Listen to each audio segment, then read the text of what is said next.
Chat. Hello and welcome to another stream from yours truly here in the Rasputin Network. Rasputin. Howdy, everyone. Hello, hello, hey, hi, hi. Return of the Raz, yes. Ayo, hi. Raz in chat, hello, hey. Hey, chat. How are y'all doing today? How's life?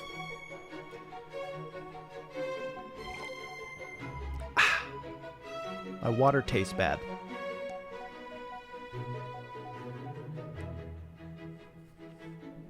Water tastes bad today.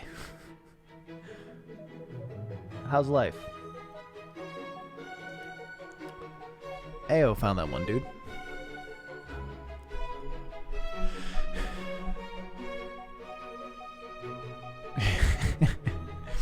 Chat, we've been on a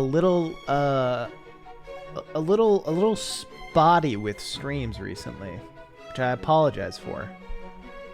But we're back. We're back today. Ready and rearing to go. I like that song a lot. I wish it was longer. I like this song a lot too. Did you know that Super Mario Galaxy has pretty good music? Did you know? Once you make partner, you're free to be as spotty as you want. Yeah, so like just based on my schedule and the things I have to do and like where I have to focus my time in order to make a living, streaming 3 times a week, not impossible, but not at the, it's certainly at this point cuts into time for work, which means I have to stay up later and work different hours. So essentially working more, which is what it is. I like streaming a lot. I find it a lot of fun. But yeah, definitely as I was trying to hit partner, I was streaming a lot more so I could get those numbers up and all that. And yeah, now that I'm past it, I no longer feel like I need that big kind of grind to hit it.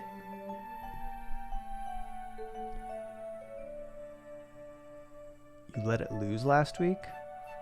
What do you mean?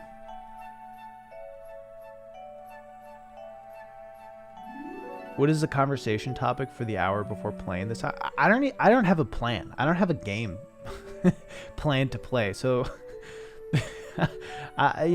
we might play something. I don't know. I have no plans. I have no plans for this stream. Motosara, thank you for the Prime. Galaxy is the best game ever. I need to replay it. I would disagree, but I really like Galaxy. It was almost demanded to make that space feeling stick. Yeah, I mean, I think that was kind of the big jump. I don't know fully all the like reasons that they did that. How's everything sounding? Mike sounding good? It's been so long since I last streamed. Don't even know. Time for an impromptu Nuzlocke? That definitely isn't happening. Sound is good. Good. New video enjoyable. Thank you, Tommy Beans. I appreciate that. It was a fun one to make. Yeah, it was a fun one to make. I don't know. I like videos like that. That's just kind of flexing my game design ideas, trying to solve things that became evident as problems as people played them. I like flexing just like I like flexing story ideas, like that Legend of Korra video. Not everything I say is actually going to be better for everyone, but it's going to be better for a player who is exactly like me. But yeah, fun one to make. See, people seem to enjoy it. Seems to be doing decently well. Started playing Mario Odyssey last night. It's the first Mario game that I've played, and I really enjoy it. It's a rough first Mario game to play, if I'm being honest with you. I feel like if you start with Odyssey, it'll kind of ruin the rest of the games for you. And it's not even that Odyssey is the best. I don't think it is. But once you get used to Odyssey's movement, oh boy. Oh boy. Will the brackets be up on the VOD channel sometime? Yeah, they'll be up. I think 2 of them are up already. Or one of them might be coming up tomorrow or something. Right now I have the VODs uploading 1 VOD a day, just so it's not like just a big dump. But the first one is definitely on there. The music, the soundtrack one. Getting all the purple coins is kind of boring sometimes. Yeah, isn't that optional though?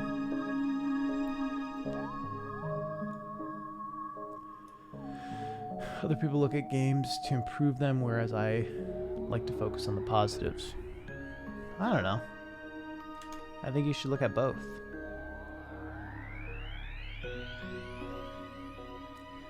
I don't plan to go back and play any of the previous games, so I'll probably play ones that come out in the future. That's fair. I'd say...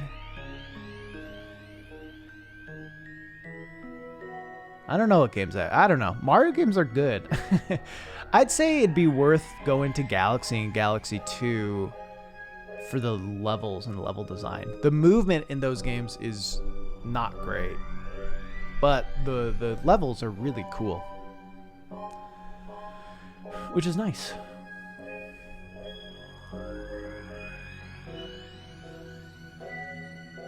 I've played 3D World. Yeah, I've been playing so I played Bowser's Fury, which I loved, and then I've been playing through 3D World. I have 1 level left on 3D World. I'm considering streaming it. Hey, Purple Pancake. I just have Champions Road left, or whatever the fuck it's called. That's the only level I have left. I gotta get 3 stars. I mean, technically I need to beat it with every character, but I'm not gonna do that. I hate that.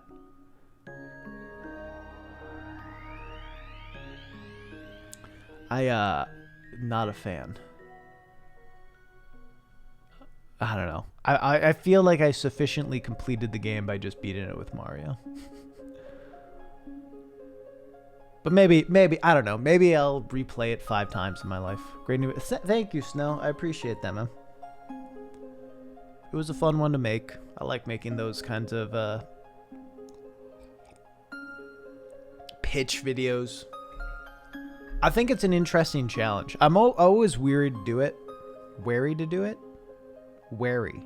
Wary's the word, not weary. I guess weary could work. I'm always wary to do it because I think it's easy to come off as an asshole. You know? And I very much try to base it in, like, clearly I love Breath of the Wild. Clearly, like, I'm an idiot who just has some ideas. But these are some ideas that might make the stuff better. Love the idea changes. But yeah, I think the Ancient Shards is kind of that's why I also led the video with it.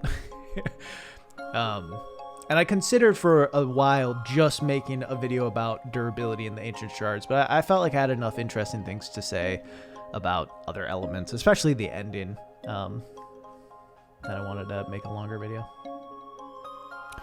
No, I have not done a 242 star file.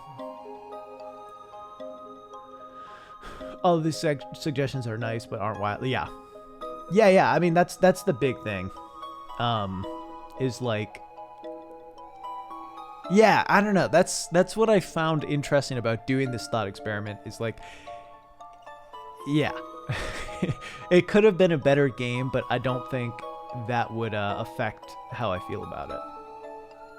And that's what's interesting, you know? I'm not big on open worlds. Give me Dishonored level, have Blast. Yeah. I mean, I usually don't... The only open world games I like are small ones and Breath of the Wild, so... 22-minute video that felt like 5. Thank you. I appreciate that. That's a high compliment. Do you plan on streaming Silksong when it comes out? I don't know. I think here are my feelings if it comes out. Feeling number 1. As far as viewership, I feel like everyone is going to be streaming Silksong when it comes out. A lot of people might not choose to watch me play Silksong. They might choose a different streamer. So it's like I'm competing with more people that I don't necessarily want to compete with. So there's one element of it. The second element of it is a lot of people probably might just want to play Silksong for themselves, so they don't want to watch a streamer play it because they don't want things spoiled for them. That's another element. Next part is people are certainly going to come in and tell me stuff that I don't want to hear. They will spoil things. And don't get me wrong, based on Hollow Knight, I think at some point in Silksong,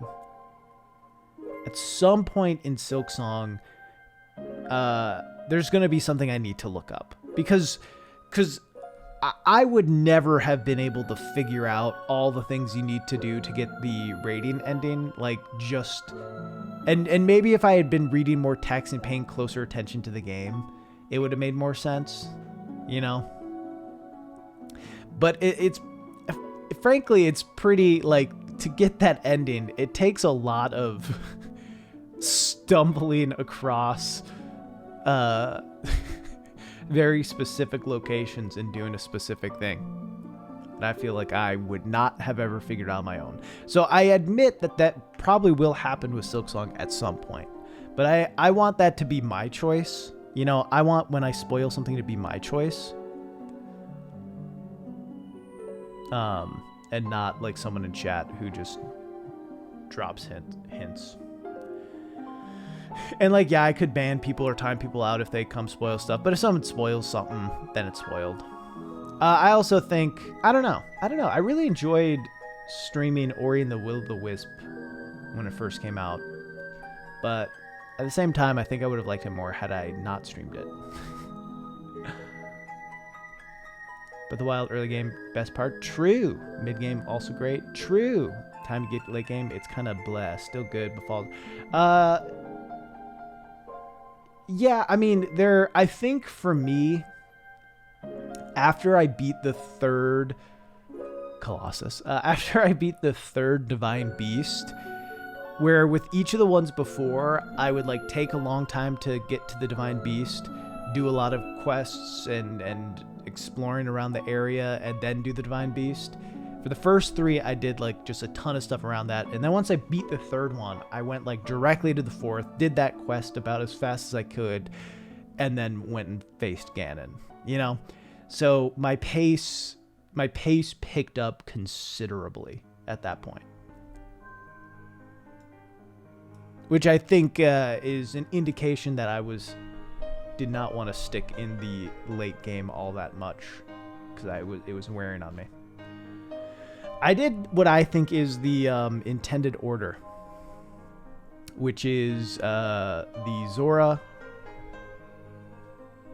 Goron, Rito, and then Gerudo. I think that's the intended order. Obviously, you can do it in any order, but very clearly, you're supposed to do the Zora one first. Because if you go by water near the area that you're told to go first, Zoras are like, hey, come to the Zora village. So that's the one that the game is pushing you towards first. And then just due to proximity, I think the next one you're probably going to do is the Goron, and then work your way around the map that way. DLC gives enough to do late game. Should have been part of the game so that everyone gets that feeling. Yeah. I mean, that'd be nice. Probably wasn't possible based on them wanting to get Breath of the Wild out at launch. And I think it's more important that Breath of the Wild was a launch title for Switch than that DLC being part of the base game. But I do agree that had it shipped with that the game would have been better. Zora, Gerudo, Goron, Rito. That's interesting.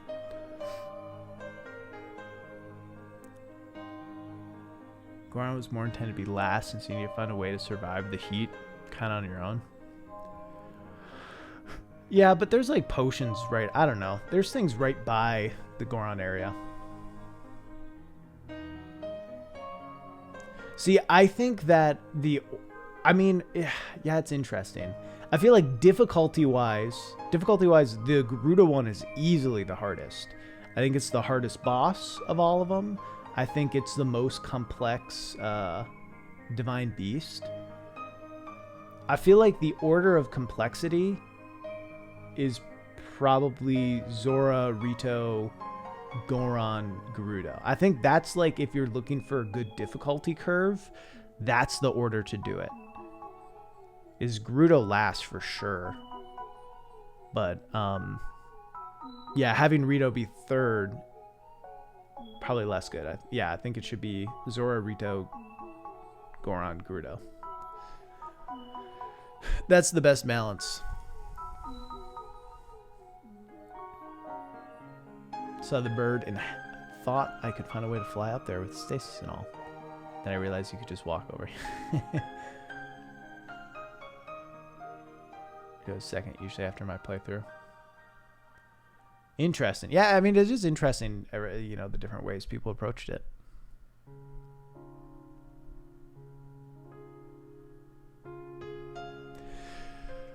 Oh, goodness gracious. Have you played Katana Zero? No. I've not. I have seen some stuff for it. I've seen it's pretty good. I don't know that it's my kind of game, if I'm being honest. It looks pretty cool. Pretty short. The art's really nice. I don't know. Are you a JRPG guy? Depends. JRPGs are a genre that is, I think I left behind in middle school. Which, how to describe it? I love them.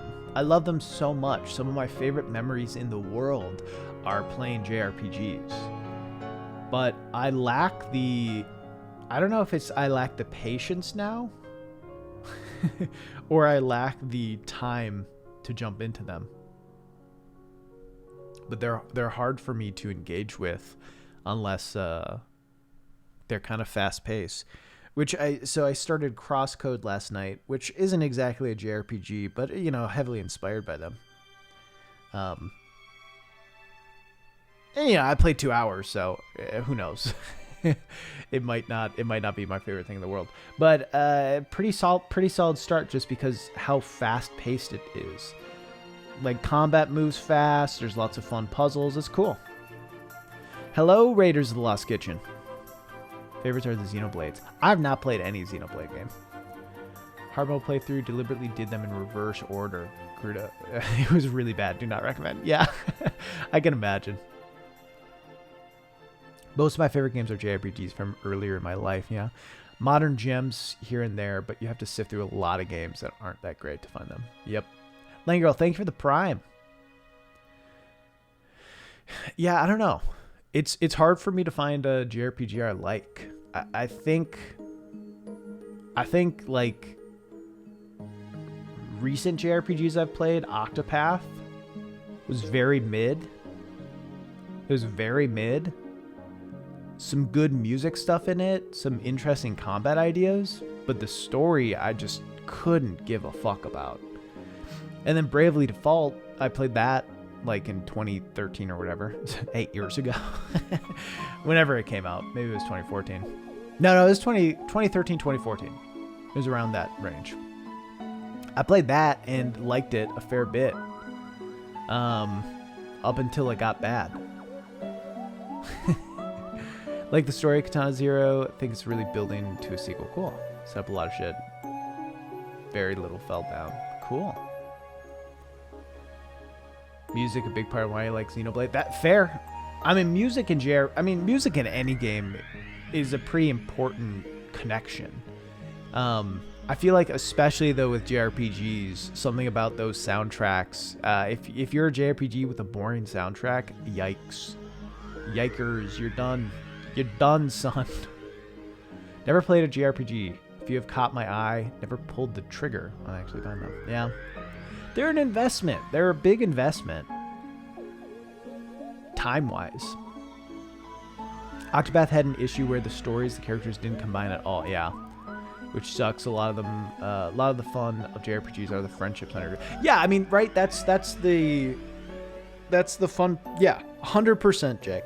I big ass agree. Like, it's the camaraderie of a group of ragtag folks getting together, becoming friends, having some, funny banter between them, and clear defined roles. And obviously each of the characters had clear defined roles, and they had like a system where the characters could have side conversations, but it felt really disconnected. Felt really disconnected from the actual story because just of how the game was set up, and it was never in the moment, right? That's what was hard, is like you could have those optional conversations where you have different people in your party talk to each other, but it was never in like actual scenes. It was always like little conversations after the scenes, because it would have been a really hard thing to program in every character's reaction to every other character's story. That would have taken tons of fucking time. But yeah, I don't know. It was a bummer. It was a bummer because I liked the combat, but I couldn't get invested because there didn't feel like there was a main story, because there were 8 stories that all kind of tried to slightly intertwine and have similar ideas, but it just didn't matter. Take on roguelikes? I don't like them typically. Hades is the first one I really liked. Gonna play through the End is Nigh again to see what's a reasonable challenge for stream. Sounds good. Not a big fan of JRPG or turn-based combat games, but I get the point. Yeah. I like turn-based combat. I like turn-based combat a lot. I don't know. It has to be good though. That's one thing I've found, is a lot of systems just aren't all that interesting or good. So that's why I really like Bravely Default, and I really liked Octopath's battle system, as it had the interesting thing of being able to like store up extra moves and do extra attacks, and then have turns where you have to sit out and wait. Lots of stuff around weaknesses and strength points. Cool systems. I think Final Fantasy X had a pretty cool system. Final Fantasy X's combat is great. And the way it like lays out whose turn is next, so you have to like plan out like, okay, well, I'm low on health.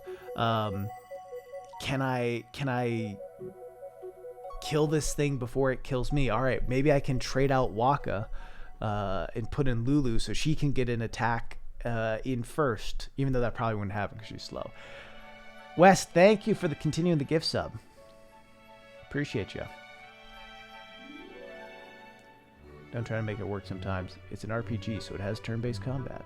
I like the D&D-ish style where turns of individuals instead. So like tactics RPGs, yeah. Worked for bosses, but the regular encounters were super dull. I don't know. I don't remember thinking they were super dull, but it was kind of easy. Regular encounters were kind of easy.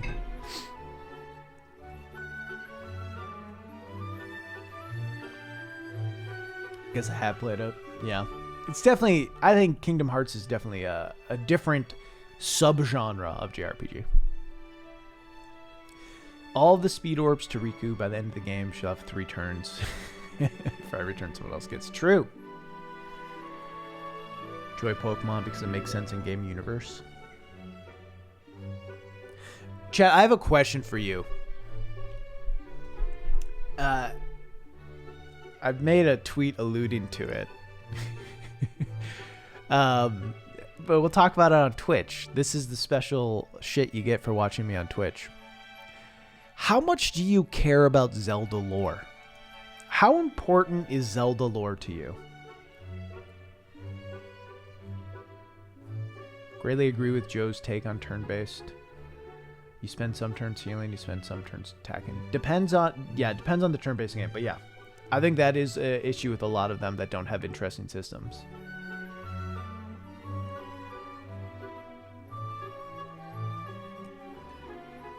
You care. I love all lore. Timeline is interesting. Continuity is great. Isn't really necessary. I like it. So I got a comment that was very dismissive of everything I talk about, which obviously that's just going to be annoying when someone's just like, no. No. You know, like if you're like, I disagree, I think these things would have been better, or I think it's better this way, give it a reason, that's fine. Disagree with me. But just the like, no. Where to start? And they were like, someone hasn't been watching Zelda theory channels. It's like, clearly you haven't been watching Zelda theory channels. That was the comment. And went on to say something about how my solutions to Breath of the Wild would break down the setup for Breath of the Wild 2 that theory channels have set forward. And I lost my fucking mind. I'm just like, this is the conversation we're having. This is what we're talking about. Your setup, your solution's bad because it breaks this guy's theory of what the next game will be. Are you fucking kidding me? It makes me so like, as if those theory channels, like, not to say they're not entertaining, not to say they're not fun, but like as if those theory channels have any basis in fact. It's just like, oh my God, I've seen the dumbest fucking theories. They're fun to watch, but they mean nothing. And I don't know. It's not alone. There's been plenty of people that leave comments being like mad about how stuff might fit in the lore. And I'm just like, Zelda lore's dumb. Zelda lore's dumb as fuck. I love Zelda. I like talking about the lore. But if we're worried about how something will fit in the lore, sheesh. I'm sorry. I'm gonna read comments.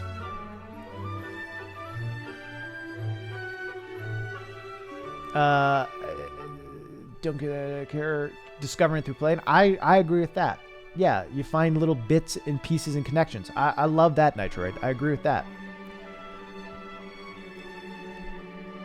Spent a lot of brain power on Zelda lore. Appreciate the games themselves, yeah. Clearly you don't own a bread press. True, I don't. That's just a theory. A Raz theory. Honestly, so over theory channels, VOD videos shouldn't be required viewing to appreciate a game. I think I hear you.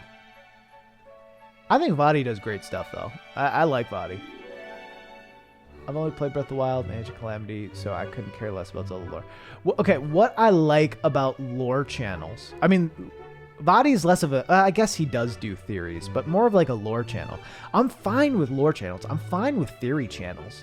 You know, I think what I hate is, I mean, because here's what I like. What those channels are essentially doing is they are looking at the evidence put forth in the game and then making ideas about like what that could mean. It's like a literary essay, and I love that. I love that sort of thing, you know? I've written a lot of those in my time about what certain things might represent. I'm all for that. I think that's great. What I fucking don't like is people who watch those things and then are like, well, that's just factual, actually. Matthew Patrick told me that Ness is Sans. So, you know, did you know that Ness is Sans? And then, like, whenever you have a conversation about it and you say something that doesn't align with what a theory channel has put forth, they're like, that's actually wrong. You should watch this video by X person. When the response should be, like, if I say something that someone disagrees with and be like, they say, oh, there's this really interesting piece by X person where they discuss this idea. And that's the one I typically, like, believe in and follow. That sounds weird. But you know what I mean? Like, that's what it should be. That's how people should respond. They say, yeah, this is the idea that I ascribe to. Subscribe to? Ascribe. Ascribe to. This is my headcanon. Yeah, I'm all for that. I just, ugh. Just when people hit me with like clearly you haven't been watching Zelda lore channels. Clearly you haven't been watching Zelda theory channels. Wow. What shit takes in your Breath of the Wild video because you're not watching enough Zelda fucking theory. So, what? What?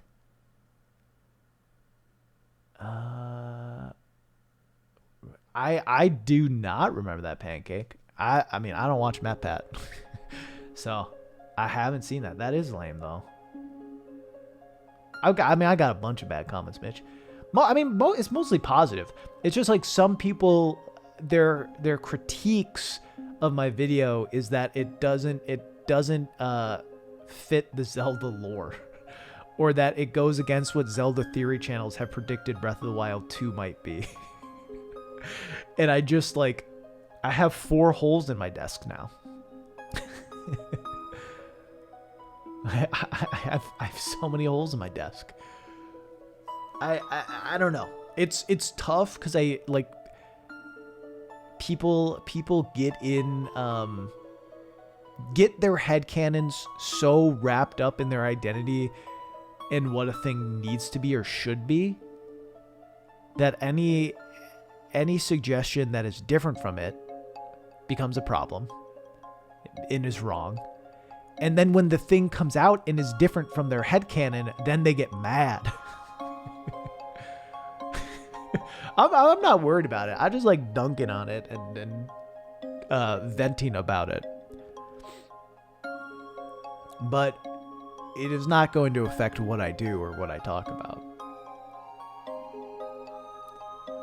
Well, yeah, Nitro, that's the big thing, is when they actually do play the game, that's why people get so disappointed by stuff. You know? Because they build in their head exactly what the thing is and should be. And they get very, very connected to it.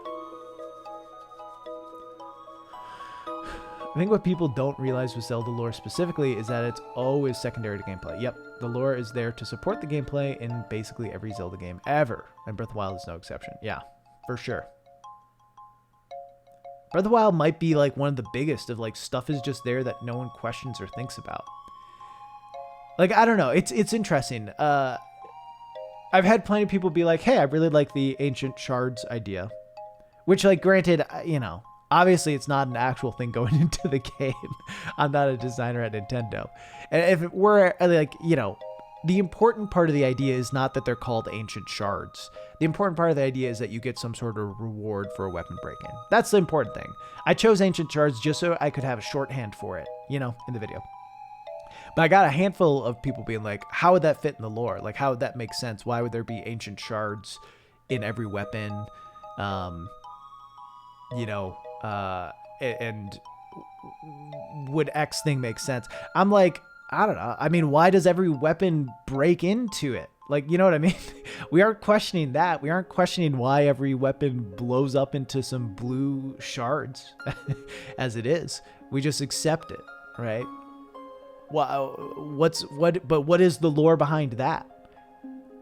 You know? I think it's just an interesting thing. Yeah. Why? Yeah. Whatever. So are we going to get that sick face cam you had at the end of the video at some point?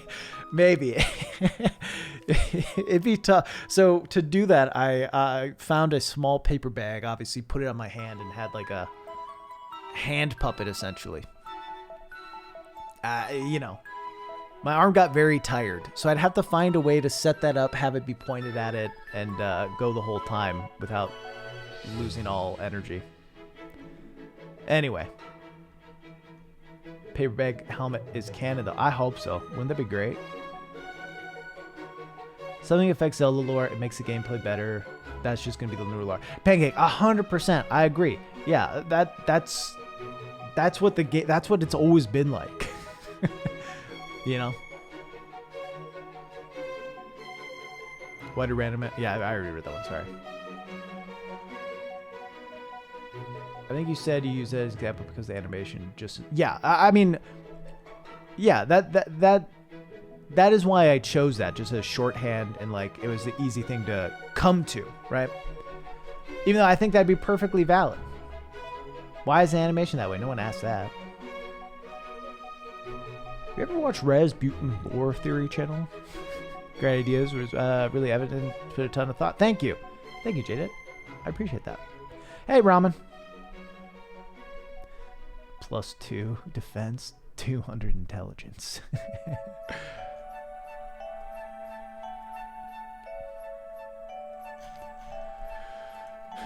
I mean, that is the thing. Like, there's so much stuff in the game that doesn't fall. Like, there's a motorcycle in the fucking game. How does that follow the lore? You can have a motorcycle. Motasara, thank you for the bits. Raz, quit being a streamer right now. You clearly haven't been watching enough Twitch lore videos. Pancake, have fun doing the capitalism. Runs on bugs and... Exactly. I don't know. It's just always interesting. Motorcycle makes perfect sense that you drop a bug in it and you can ride another 50 miles. Do you get anyone doing a classic comment where they shit on you and agree with you without... So there was one... Not to be too mean. There was one person who clearly commented before finishing the video. And there's a point in the video where I say, like, so what could fix the issue about durability? A suggestion a lot of people have is to have some sort of repair feature. I think at that point, this person paused the video and started typing out, I disagree with your idea that there should be a repair feature. It would ruin all these things, blah, blah, blah, blah. And then I think they kept watching.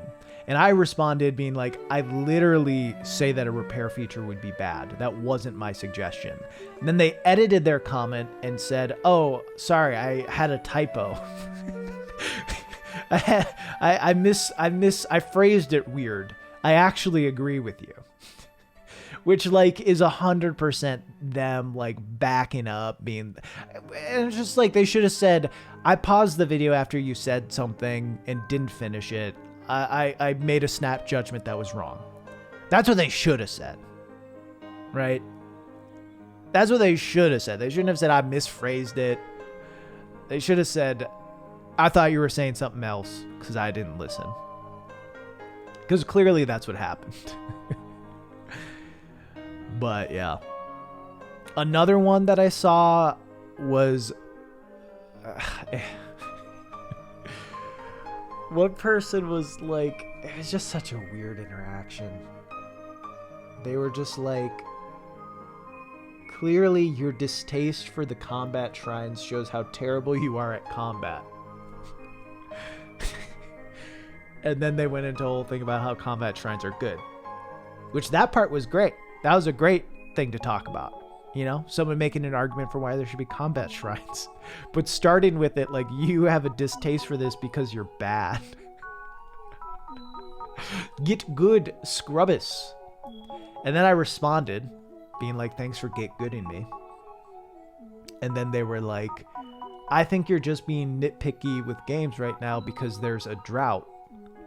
And I think a lot of video makers, myself included, are complaining more about games because there's nothing new to play. And I was just like, what? Like, what? What are you talking about? Like, sure, there hasn't been a ton of releases recently, but I have tons of games to play. I think it was a odd situation of somebody projecting onto me a bunch of things. Yeah, I think it was projecting. Yeah, just projecting stuff. And I said, like, hey, because there was a tone to the comments where I'm like, I think this person means well. I don't think this person's an ass. But the approach is just like, you don't walk into granted, you know, they're just leaving a comment and not necessarily expecting me to respond. But like, don't leave a comment putting assumptions on me. All you need to say is, hey, I like the combat shrines for these reasons. That's it. Granted, I probably wouldn't have responded to that, where I did respond to something that annoyed me, so. Thanks for the hydrate. I'm probably reinforcing bad behavior.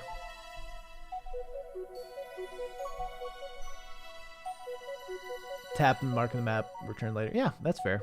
I think when I beat the game, I had maybe beaten like 50.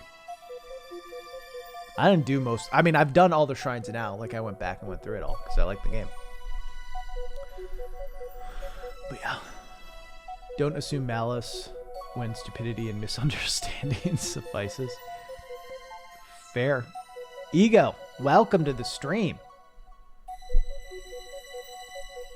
Did anyone else randomly think about mini ninjas? I guess now. I guess now I am. It's not so random. You said it. Thoughts on the Guardian Scouts? Which one, dude? You got gotta be more specific.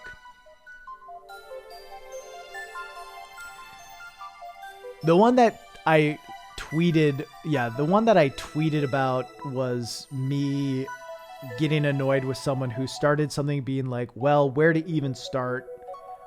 Clearly, you haven't been watching Zelda theory videos. And that's how it started. And then bashed me for going against how Zelda theory channels predict the next game will go.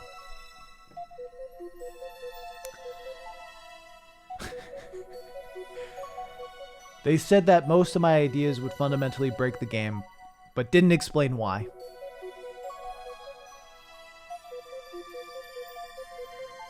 Which is fine. Like, if people think that they fundamentally break the game, that's fine. You know what I mean? Like, again, I don't care if people disagree. It's just like, I don't know. And then I responded being like, I don't think that would do that. I don't think my changes are big enough. And I got a weird response back. Anyway, where the fuck is Crash Bandicoot? I'm done complaining about comments. Pine gave me the idea. I think it was Pine. If it wasn't Pine, it was someone else. I'm sorry. Pine gave me the idea that someday I should put together a do a stream of just looking through comments. Showing you my annoying comments. Showing you what I deal with. We'll see, though. I don't have anything prepared, and I don't want to go into it raw. I haven't seen Jax yet. A React Andy. Yeah, we'll see. Maybe at some point. Could be fun. Well, yeah. I think what I would do is it would all be screenshots of comments. Here's what I would do. Screenshots of comments. Blurred out names. Because no free clout. And then maybe do like a tier list of best bad comments. Flare the Pyro, hello. Is it even worth taking comments seriously? Most people comment without watching the video. No, I don't take most comments seriously. Some that I can tell are people being thoughtful, I take seriously. Comments, once you hit a point, a bracket of the worst comments, or most annoying, because I'll be honest, I don't want to put some of the worst. I've done a lot to filter out some really rude stuff that I don't want to put any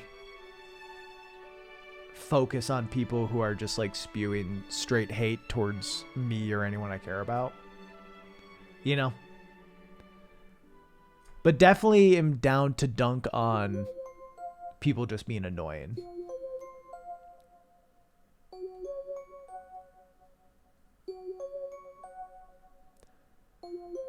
Yeah, I'll think about it. That could be fun.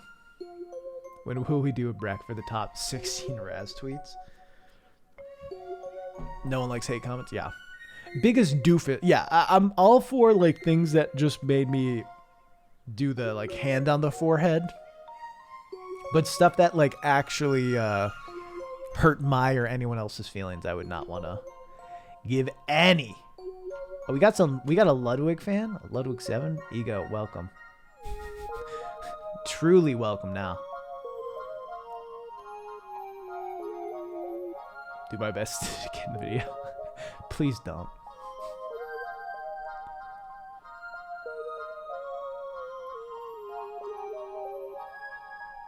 I'm a Ludwig fan? Yeah. Pine was telling me I should make a Ludwig video.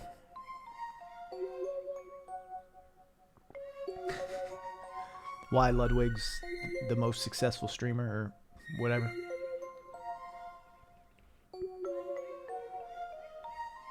I miss the old Ludwig. Dude, Ludwig gets more viewers sleeping than I ever will get. Ever.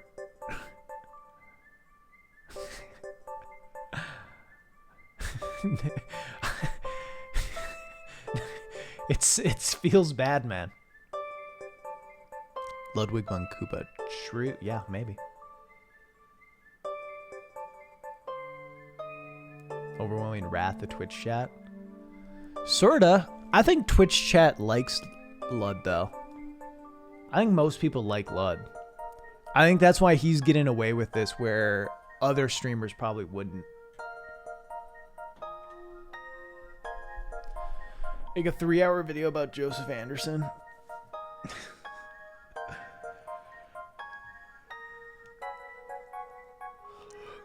See, I feel like I could make a 10-minute video on Ludwig. I could not make a 3-hour video on Joseph.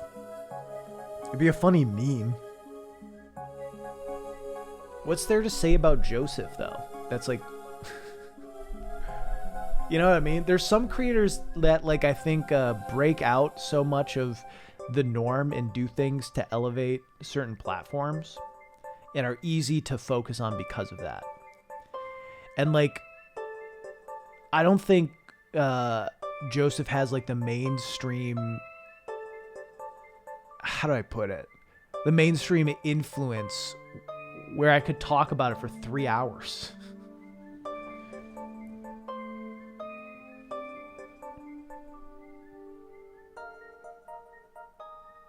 Dissect his descent into weebhood.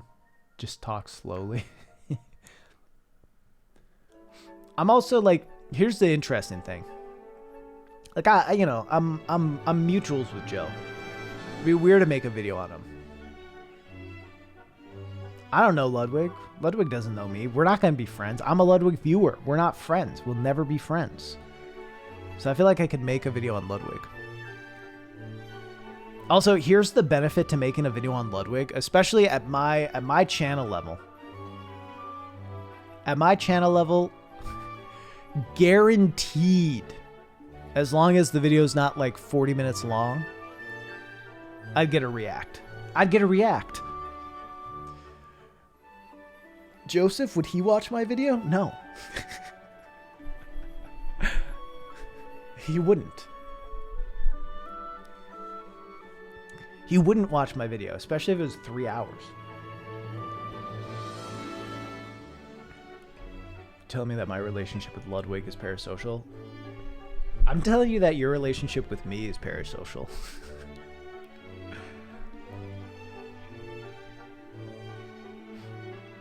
You make good points and good videos. Thank you, Ryrick. I appreciate that. I'm glad you enjoyed it. Under the bag, I am Ludwig. Nah. What'll be the clickbait drama title? I don't know. See, I think I don't know that I actually would have enough to say to make a video on it. But I do think there are just a lot of interesting ways that he interacts with Twitch chat and the ideas he comes up with that are fun to talk about.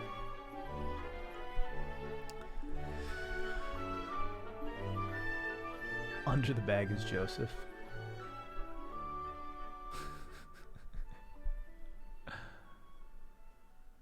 Yeah, I don't know what the title would be.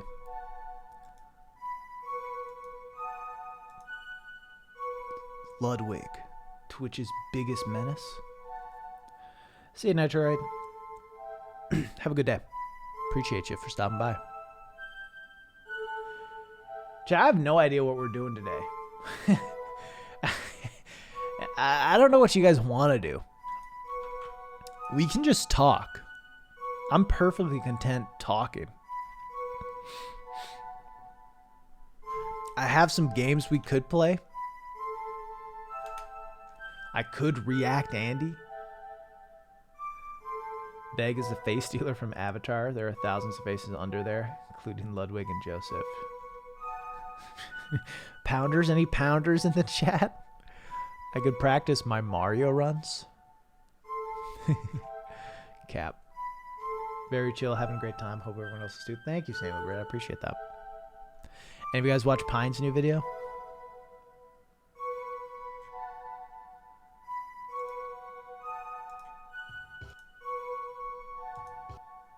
Oop. Dude, I hate having a check mark on YouTube because my dumbest fucking comments that shouldn't be upvoted get a lot of attention. Also, I guess I'm friends with Pine, so.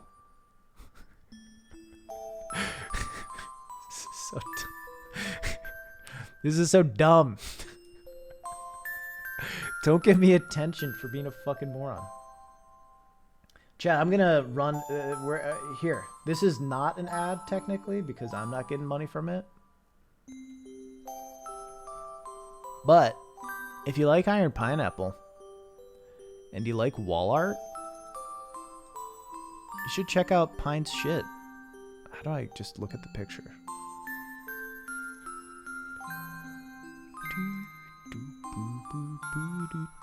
Did someone tweet it? Let me do some advertising for Pine.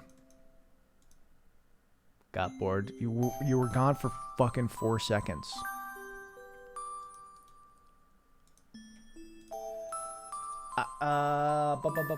Here we go.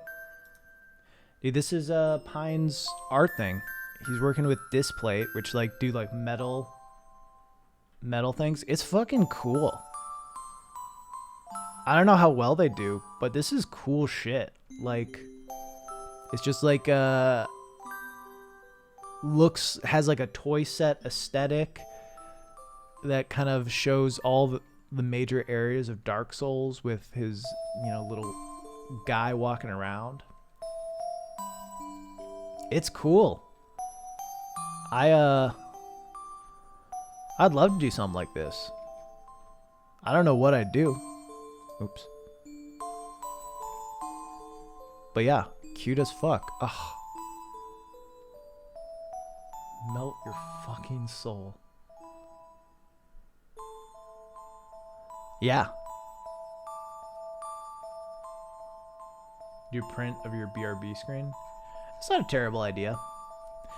I think it'd be kind of cool to do like an Outer Wilds one of this. But Hollow Knight version? I don't think I'm a big enough Hollow Knight fan for it. Anyway. Cool shit. Let me put the link. Let me add, here. I'm shilling for my bud. If you thought that was cool and you have money to buy it, consider checking it out. You do you. But I showed it, so there's the link. Breath of Wild, Outer Wilds, that'd be kind of cool.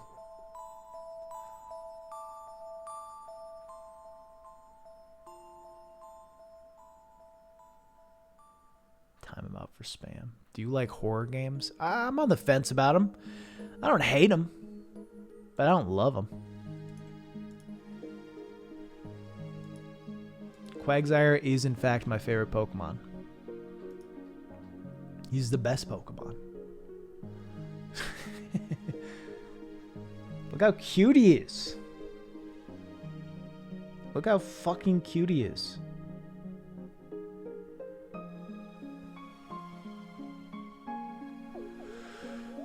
Oh. Psyduck's not bad.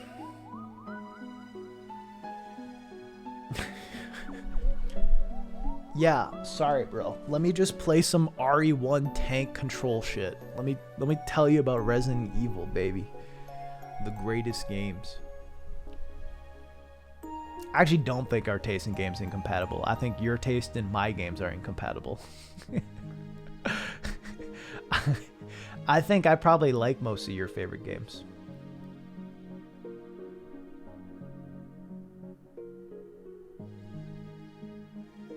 Quagsire owns the Hollow Knight nail. True. Chat, here's my top 5 video games right now. Actually,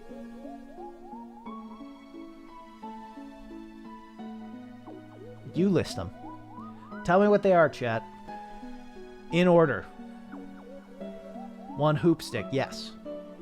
And we're talking about video games. Still counts though. Hoop and Stick and Ball and Cup. Both 1 and 2. Please, chat. Please contain it to one fucking message. Please contain it to one fucking message. Chat, stop. I will time you out if you fucking do it in 5 different messages.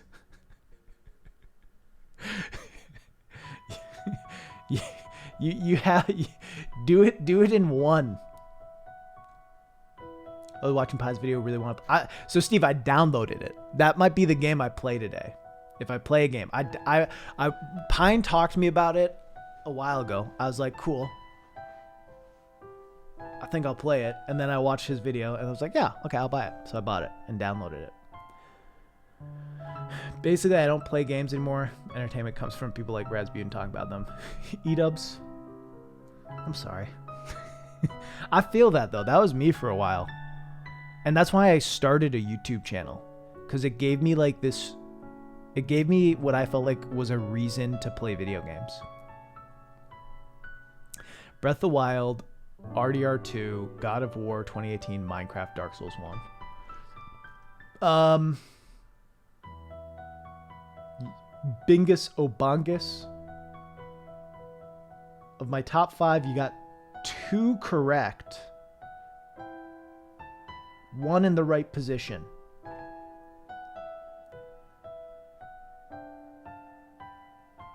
Basketball, football, soccer, Outer Wilds, fencing.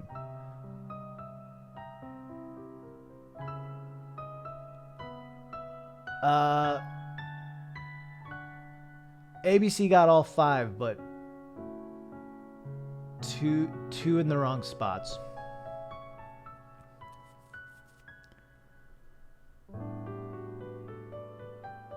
I don't like basketball at all. I know this is a meme post. As far as real sports, football number 1. I love me some football. Oh, that was your top 5. Well, I was asking for my top 5. I didn't ask for yours, Bingus Bongus. But good taste.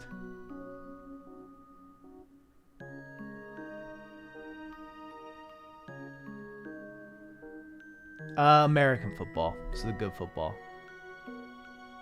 Now, Hollow Knight is 4. Dark Souls is 5 right now. After this recent Hollow Knight playthrough.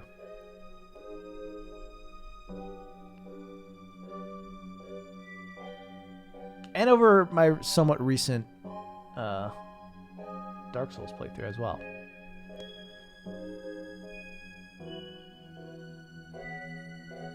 Good football? EU molding.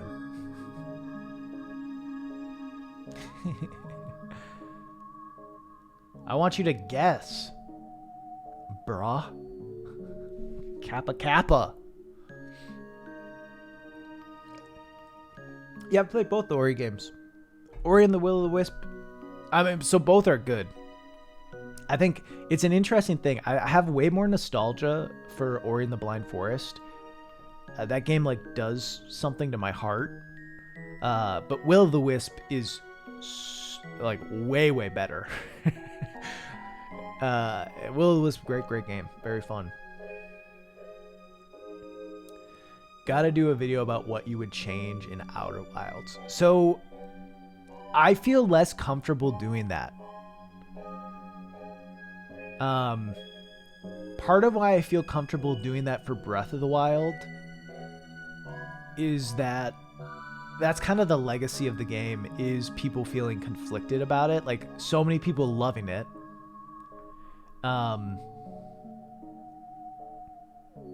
And hating certain elements of it, but also considering it like one of the greatest games of all time. It's also Nintendo. So me criticizing a Nintendo game doesn't feel bad. Whereas, like, I don't know, man.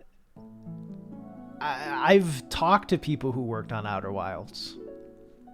Not that I wouldn't say anything critical of the game. I have critical things to say, and I'll probably say them publicly at some point, you know? And I've said them publicly on stream, but I might say them in a video at some point.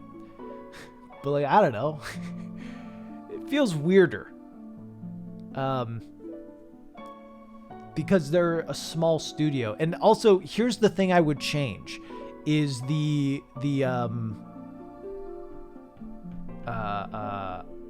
what's it called?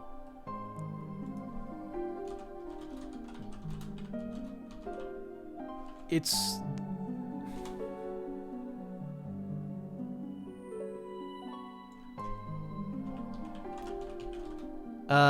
yeah, I mean, I would change, like, the Ash Twin Project puzzle. That's, like, the only change I really have towards Outer Wilds. And they've changed it, to be fair, to make it a little better. That's, like, the main thing I would change. Honestly, I don't have much else about the game that I would offer changes for. Because I think they've done a lot of quality of life stuff. Yeah. Whereas, like, I have a lot of ideas for Breath of the Wild. I just don't have a lot of ideas for Outer Wilds. Also, like, from a viewership standpoint, making something on Breath of the Wild, like, Breath of the Wild's still a highly talked about game. Millions of people have played it. Millions of people like to watch videos on it. You know, the video is doing pretty well because I think it's a topic that people are interested in talking about and listening about and all that. Whereas, like, me making a video about Outer Wilds, you know, a game that is somewhat popular, but still kind of criminally underplayed, of how I would fix it, just feels weird.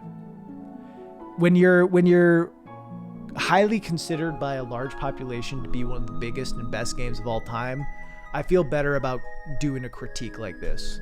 When you're a game made by an indie studio that got some funding, and not enough people have played you, it starts to feel a little weirder. And also, I frankly don't have much to say about Outer Wilds and what it could do better.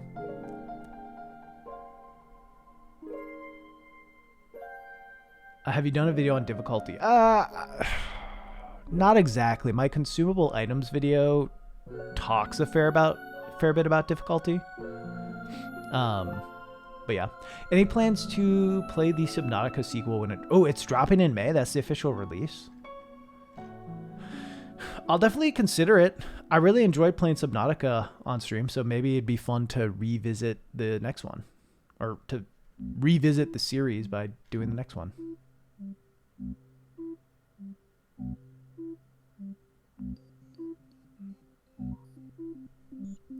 Six Tigers, thank you for the apology. I appreciate that. Language barriers can be hard, but I appreciate you being thoughtful about it.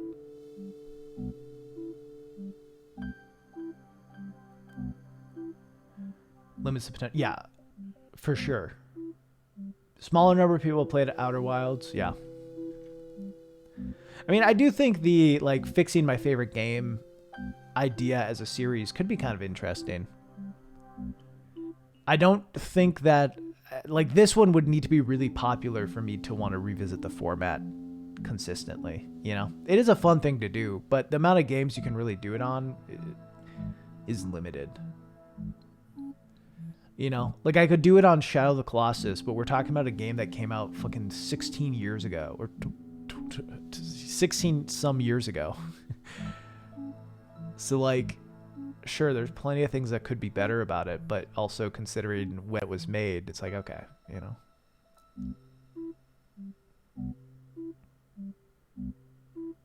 I think Breath of the Wild was a perfect game to do this sort of video on. Just like where it sits with the fandom, the size and scope of it, and its overall feeling of something that is very experimental.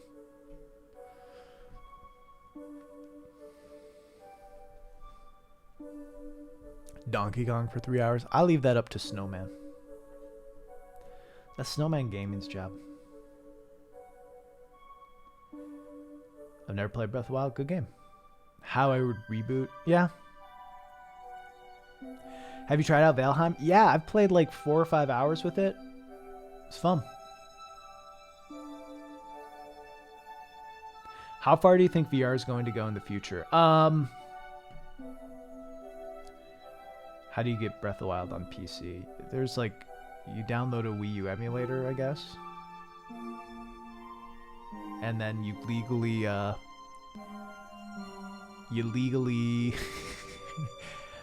create a port or a ROM. Sorry. Super Mario 2 is perfect. How I'd reboot. Oh, what was I trying to read? Oh, how far do you think VR will go in the future? So VR is interesting because I think it's the best way for casual players to get into games in terms of understanding them quickly and being able to have a fair amount of fun with them. If you think about the success of the Wii, which isn't VR by any means, but it started kind of moving into the tech of it. See ya, Samuel. Started moving into the tech of like motion controls that obviously have been expanded upon and moved into VR.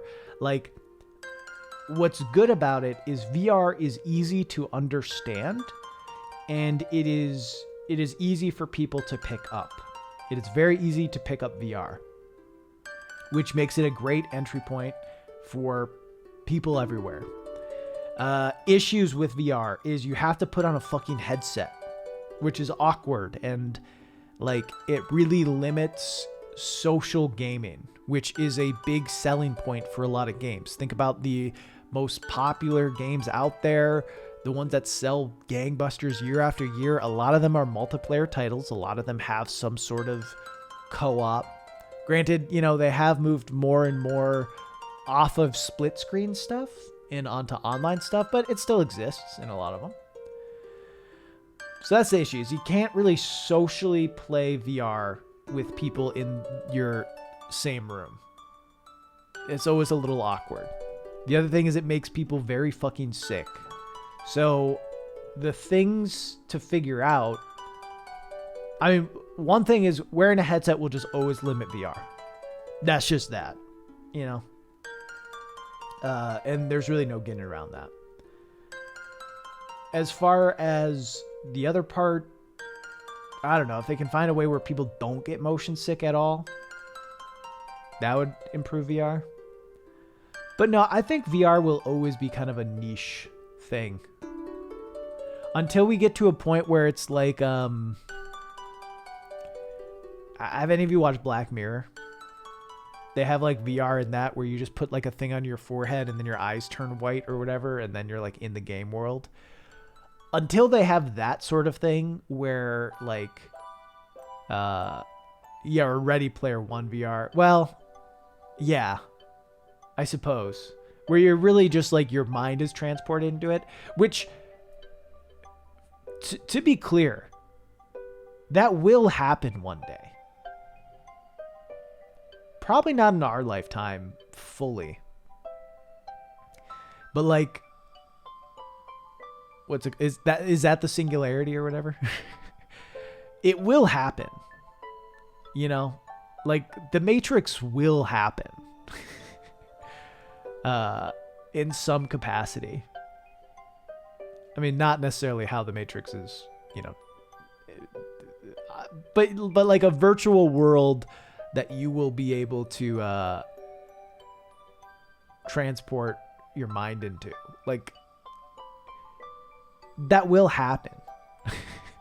Like, we will get to a point where people technically live forever because you can download your brain onto something. And maybe I sound like I'm high right now. I'm not, but I genuinely think that that will happen at some point if we're not all dead by then. You know, like if the sun hasn't exploded or the earth hasn't died. You know what I mean? Hey, Reddish Carp, thank you. I appreciate that. Cyberpunk dystopia. Like where we are now, I think if they have higher resolution and haptics, that's good. Any further immersion weirds. Yeah, I feel that. I mean, because that will be a big push. Once they do start getting to that point where it's so realistic that people don't want to leave VR.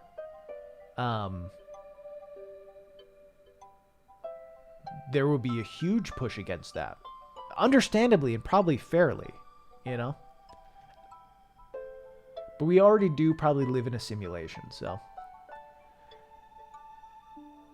Being able to turn your head in 0.2 seconds by flicking your mouse to shoot someone in CSGO, for instance, that's much harder in VR, I would assume. Probably. Quest doing heavy lifting, popularizing it, lacking need for... Yep. Big true. It's also cheap. Like, it's like 200, 300 bucks, I think, for the Quest. 300 bucks for the Quest 2. For, like, a pretty... It can't necessarily play every VR game, but it can play a lot of them. And you can link it. If you have a PC, you can link it. So the Quest 2 is great because you can... Yeah. You can link it and play stuff like Half-Life Alyx on it. You do need a PC for it, but yeah. Do you think we live in a simulation? I think it's possible. Like VR is a niche. I do too. It'll be interesting because obviously Facebook wants to make it into the mainstream. I don't think it's the future of gaming exactly. People didn't want to leave James Cameron's Avatar. That's how bad the world is. The Avatar blues. So I think competitive games won't really be a thing for... Yeah. No, it'll take a long while.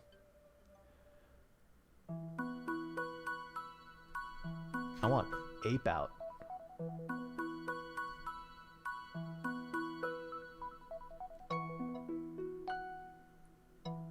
Yeah. I think there's a chance we live in a simulation. Because and the reason I think that is because I can envision that tech, you know, based on where tech is right now. Like, I can envision that sort of thing existing within the next 100 years. Right? Just how AI is growing and all these things. And how kind of quickly technology does ramp up. I feel like we would be able to run simulations within 100 years. So if we're able to do that in our life, why wouldn't that have been able to happen before? Now, do I think for sure that we live in a simulation? No, I don't fucking know. But it's certainly a possibility. If we accept that a simulation could exist, that we had the technology to create a simulation at some point within ever, then we have to accept that we may be living in one.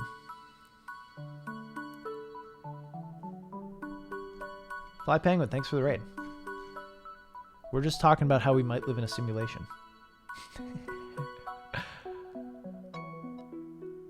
What would get more people to VR? 100% reducing. Yeah, that would be a big thing. If they could completely reduce simulation sickness, VR would be more popular. So I see Bruno on creating a simulation. Every run is a new simulation within another simulation.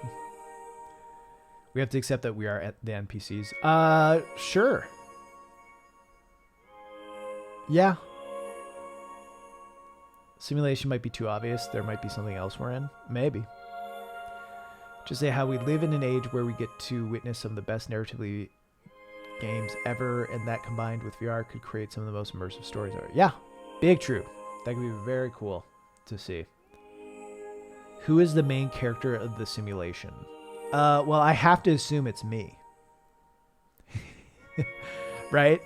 I have to assume that if there is a main character, I am the main character.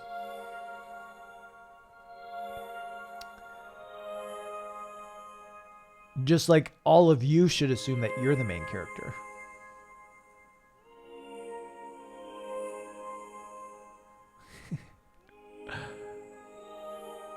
We all live in a bag.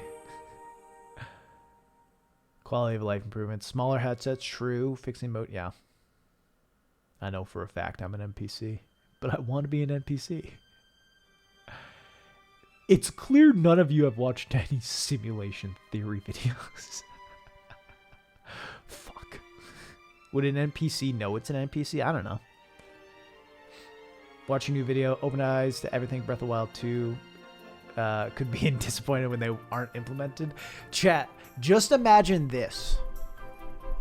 You play Breath of the Wild 2. You start it up, okay?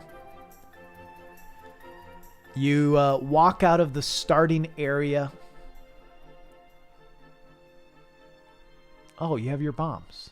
There's a little cave that's blocked by a rock. All right, let's break it. Blow it up. You walk down the cave, open the chest, and in it, welcome, Mario. Now, in it, a paper bag headpiece. How hyped would you be? You'd be like, Nintendo listened. Nintendo is doing Raz's idea. This game's gonna be bad. You say you feel the cool touch of stone? I don't know. I think that is my favorite episode of Once Upon a Roll. It has the most popular guest that I've had. And by far, it is the least viewed episode. Which is weird. I haven't played Age of Calamity. I was watching someone stream it the other day. It was kind of fun.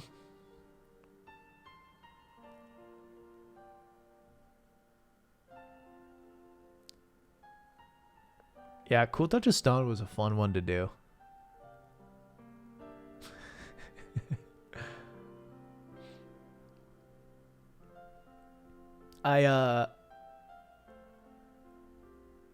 So for those who care, Cool Touch of Stone is an episode of Once Upon a Roll that is essentially, the theme of it is like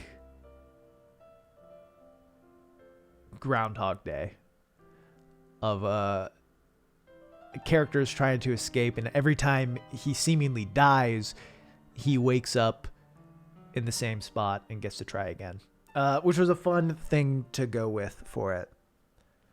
And I actually had that area show up in one of my campaigns. The party explored it, which it was like probably about 100 years, like 50 years after that episode. Because I don't say when that episode takes place for narrative, for setting reasons. But it's about like 50 years before not yours, it was the other one, Mitch. It's like 50 years before like the current timeline of the world that I set my campaign in.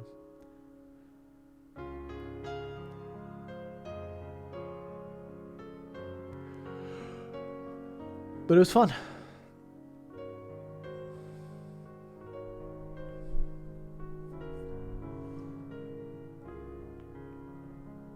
One day, Once Upon a Roll will come back.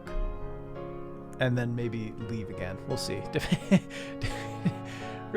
really depends if people want more of it. And, yeah. Played The Last of Us, and I'm trying to decide if I should play The Last of Us 2 or Outer Wilds next. I don't know. What mood are you in, man? What kind of mood are you in?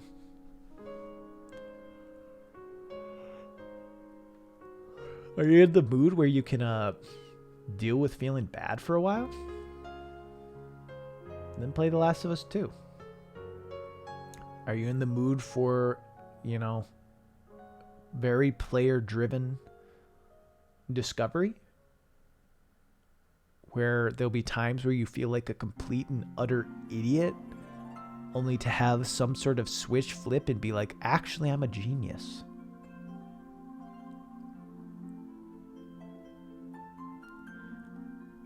Play Donkey Kong. Donkey Kong good. Back now, slightly sadder. Sorry to hear that. It's actually more sad, but...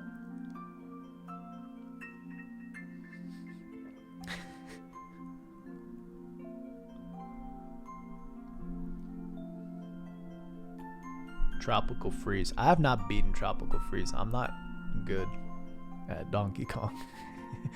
So I usually just fuck off with that shit.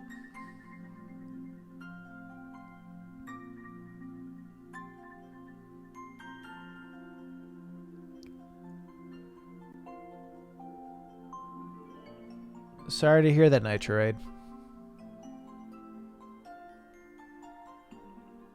But, you know, don't do dumb shit in here. Don't make me ban you, too.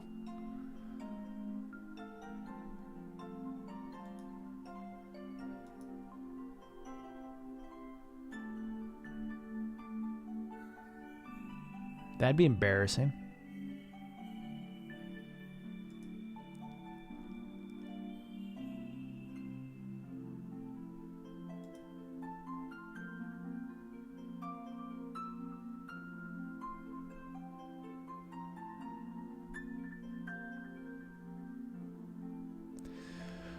Oh my god. I gotta stop reading comments on the new video.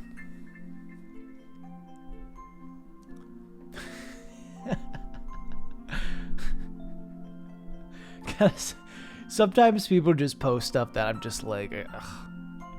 Have any sense of imagination. Ludwig's still live, Turble. I think this is day 11. I think last I checked, he's got like 28 hours. What's interesting is that,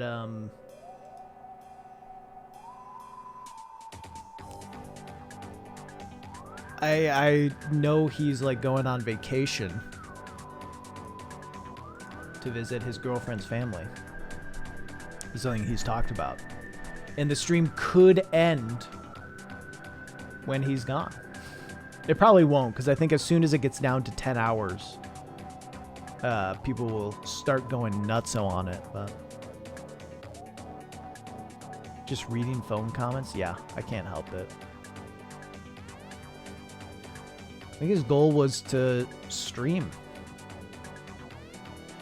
Well, okay.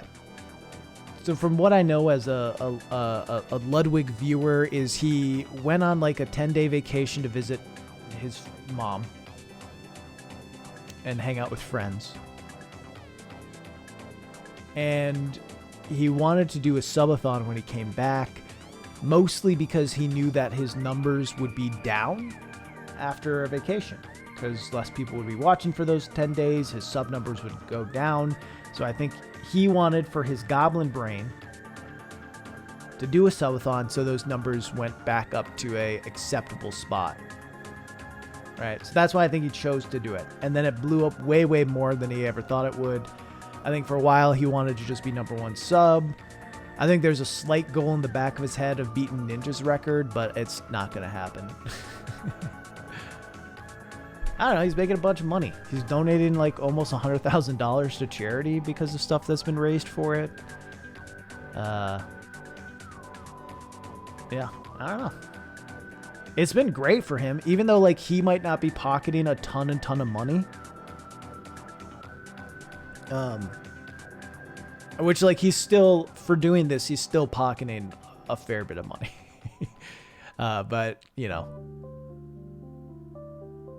like, he's gotten like 500,000 followers since starting the subathon. He went from like 1.6 million on Twitch to 2.1 or 2.2. Ludwig. Also, yeah, I stream. Hey, Redmond.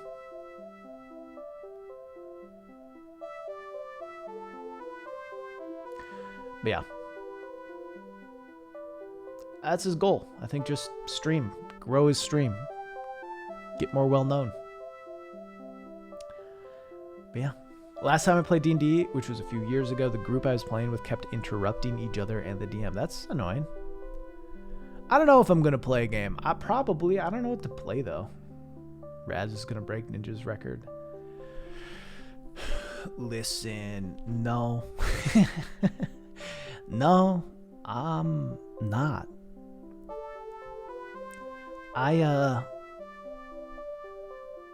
By playing Bug Snacks? Fuck that. What's your theory? Give me your Lud theory.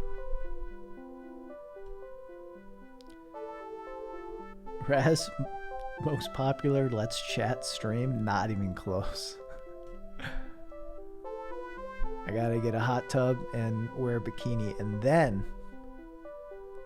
I've not played Little Nightmares 2 yet. And then I still wouldn't be the most viewed because those channels don't do super well views wise. He took his 10-day break and loved not streaming, and now he's ready to move on, so he did the subathon to cash in before he quits. I think you're wrong, Frank. We'll see. I think you're wrong. I mean, he could be lying. He could be schemazing. Imagine. But like, he did a breakdown of the takeaway he's gotten from the stream yesterday. Yeah. That's the other thing I saw is he said he's probably going to do longer streams from here on out. I think he kind of likes doing this. Obviously, wishes he probably had more personal time, but I think he likes the idea of longer streams in some ways.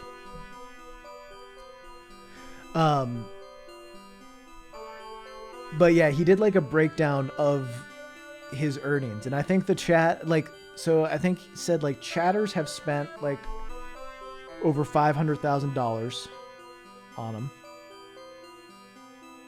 between subs and media share and bits. And then you look at his cut, which is smaller than that because Twitch obviously takes a percentage of each sub. And then you look at taxes, and then you look at the amount he's donating, and then you look at the amount he's paying mods. And like the number he came down to is that $3,000 would go to his pocket. And then he's like, but there's going to be tax write-off, so it's probably more around like 30 to 40,000. So, but obviously that's not including ads, I guess, from Twitch. It's not including sponsors. Granted, those would have happened with or without the subathon. But I don't think that he's walking away with as much. Granted, like $30,000 is dumb, life-changing money. Not for him, but for most people. I don't think it's the. Of course, you know, he could be lying. He could be not giving any money to charity or not giving any money to his mods. But I don't think it's the retire kind of bread that you would need. I'd be bummed if he quit. He's the only big streamer I like watching. I think like 4 hours to be Firewatch. I don't know if 30K would change my life, but I'd like to give it a try. I mean, it depends where you are in your life, right? I mean, 30K...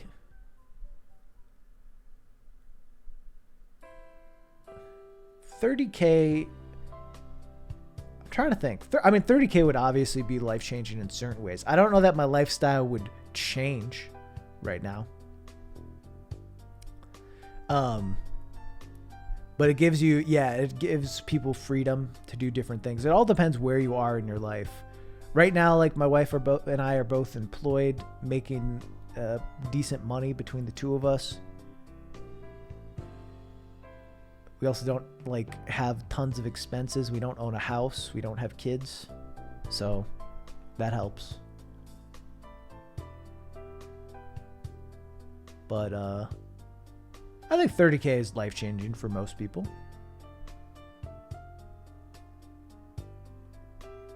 It just give, you know. Luckily, thankfully, I'm at a point in my life where I have some money saved up. But, yeah. Dual income, no kids, yeah.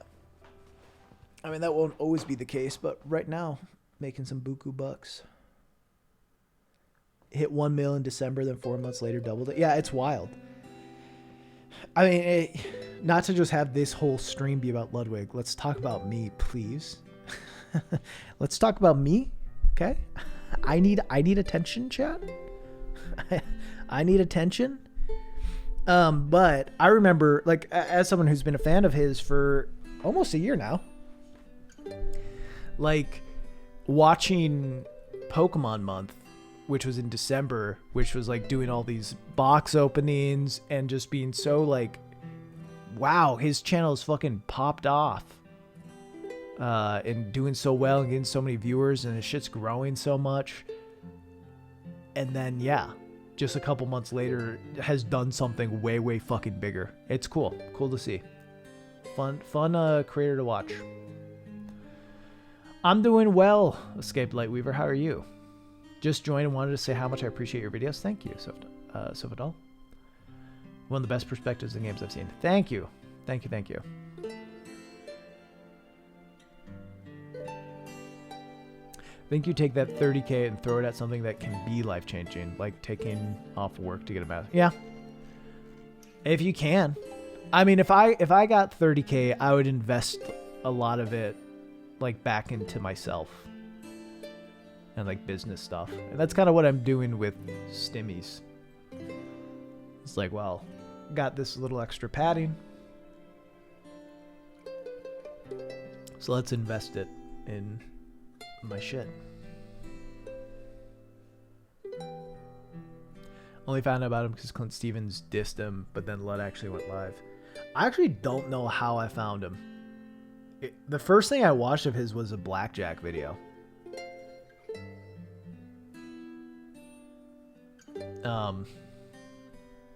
Which is interesting. Invest in Frog Fractions DLC. Struggling my way through college. College is tough under any circumstances. College is tough under any circumstances. It can be a lot of fun, really rewarding, and a good time to hang out with people, but it's just it can be tough. So especially under these current circumstances, where in-person stuff is different or non-existent, and yeah, we have a lot of weight on us already with COVID. It's tough.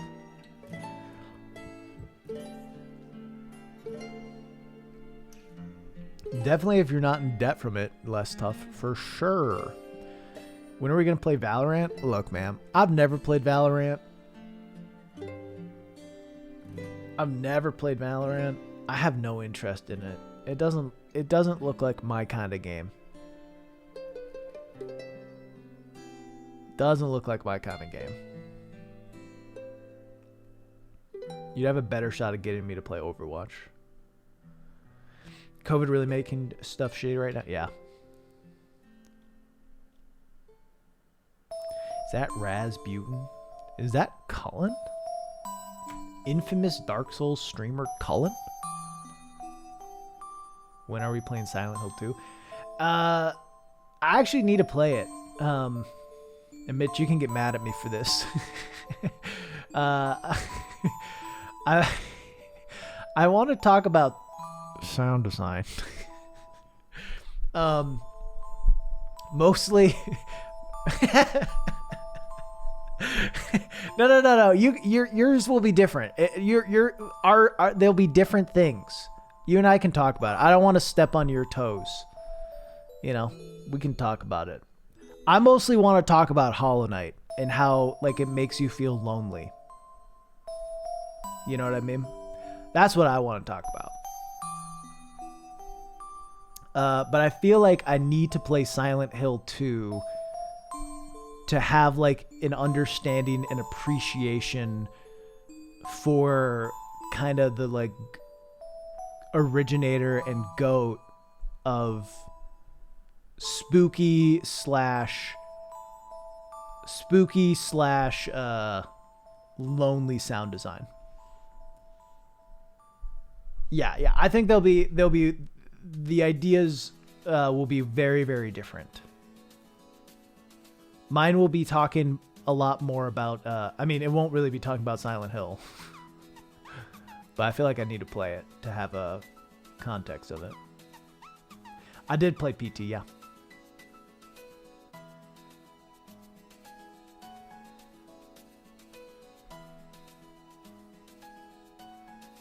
Oh, no.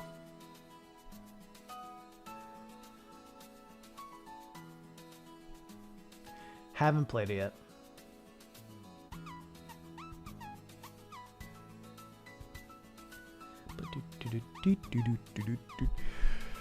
Oh, well, Chad, on Tuesday, my plan was to do a stream, like giving advice on how to become a video essayist. But I obviously didn't do that. Obviously, I didn't do that because I didn't prep for it, and I decided to work my video instead. So maybe I'll do that next Tuesday. Not exactly like a feedback stream. More general stuff, and more stuff that when people ask me tips about becoming a YouTuber, I'll just send them to that because I answer it too often.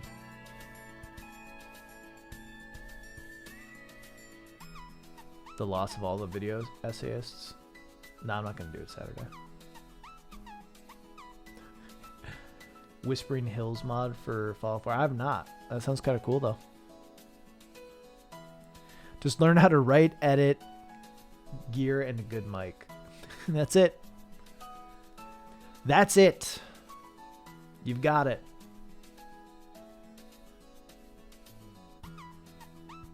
Just get good. Just make good stuff. Have opinions and say them. Yeah.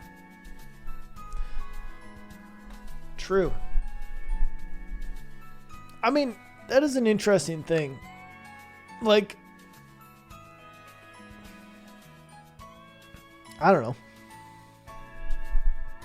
People listen to me about my video game opinions and opinions on game design. But, like, who am I to be talking about game design?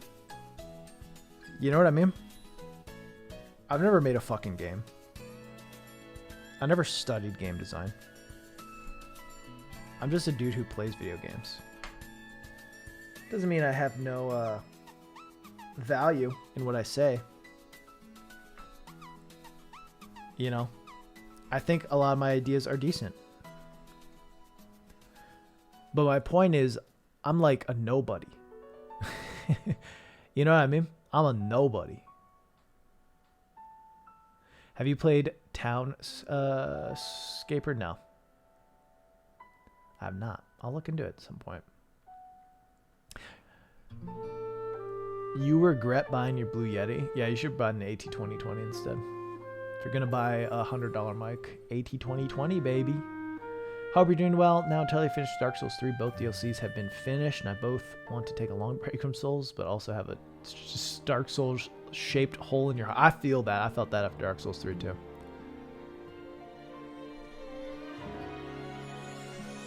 Oh. Snowballs. Frankly, you should go with the Snowball instead of Blue Yeti, probably. Blue Yeti's better than Snowball, but maybe not like $70 better. It's good for the price, but the AT2020 is the same price and it's better.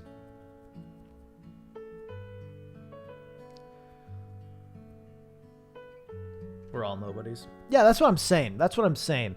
Like, you know, anyone can make a good video essay about a thought, an idea.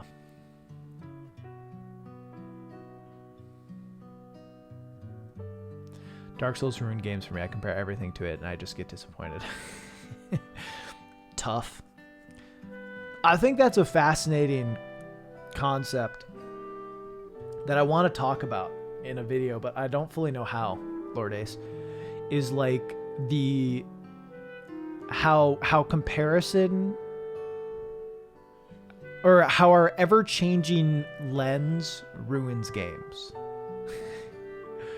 Right? Because the lens that we view games through constantly shifts based off what we play. So when you play Dark Souls and you start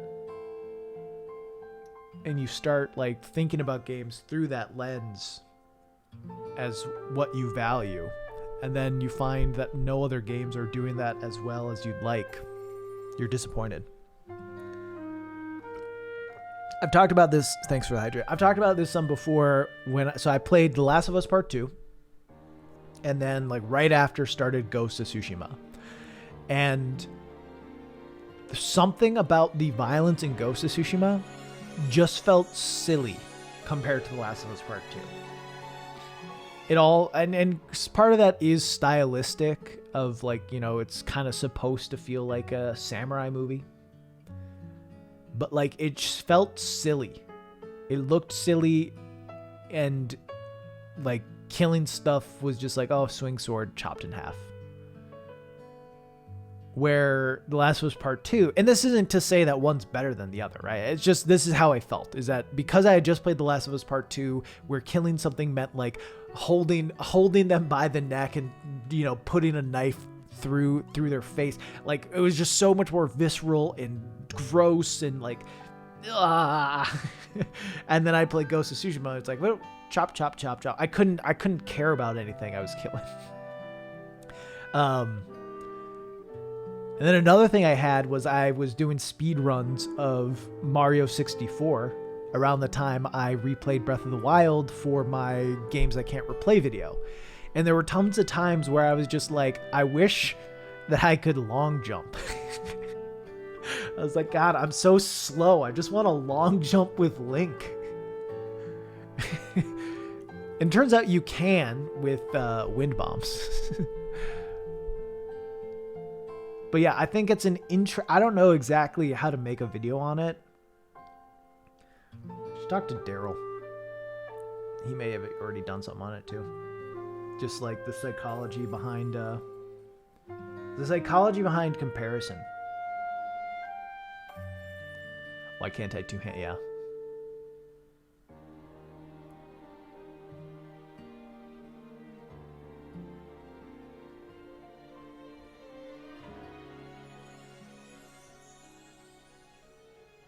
Just bit my lip. I had that experience with books. Yeah, I do too.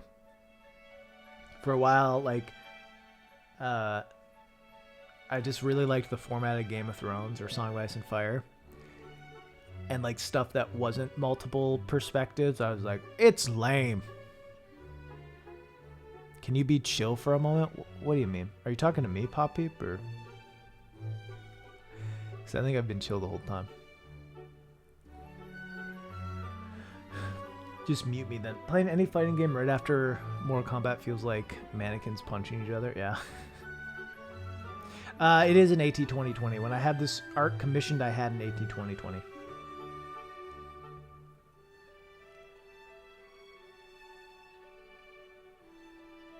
Follow his stream. It's a good time. Yeah, I just, I think I'd have to do a lot of research.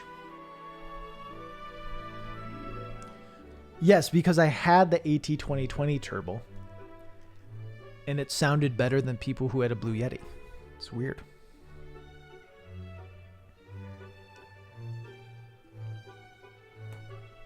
I promised myself that I'm not allowed to play Sekiro or Bloodborne until I beat Dark Souls 2 and its DLC. I think I want to play either Half-Life 2 or Doom Eternal. Doom Eternal is pretty fun.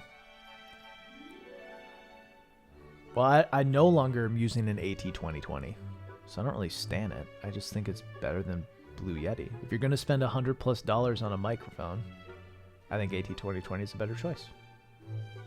Beat Saber's great, especially if you get custom tracks. Great. Great ass game. For streaming, I use the Shure SM7B because my streaming space is not super great for a microphone. I have high ceilings and I have some padding on the wall, but frankly, I'd rather not completely like pad up my wall or blanket up my wall and make it look ugly. And the Shure SM7B, I think, does a pretty good job of cutting out excess sounds and cutting out a fair bit of the reverb. For videos, I use the Rode NT1A, as I think it's a little easier to perform on than this, and it gets a little more of the kind of conversational sound that I like to have in videos.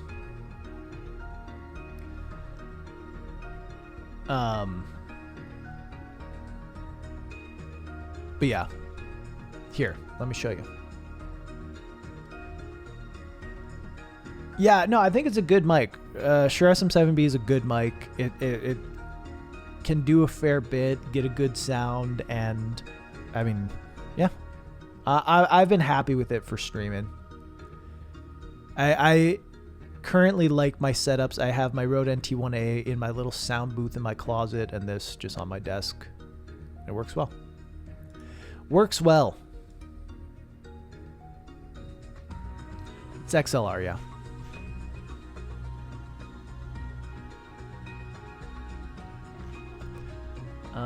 When did I get this microphone?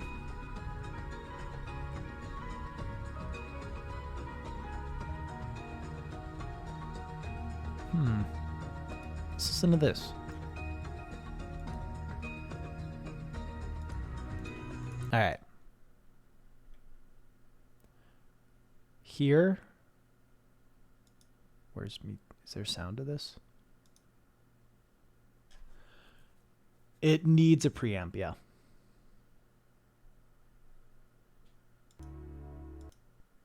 A lot of value, why both deserve to be contenders, and then we'll put it to a vote.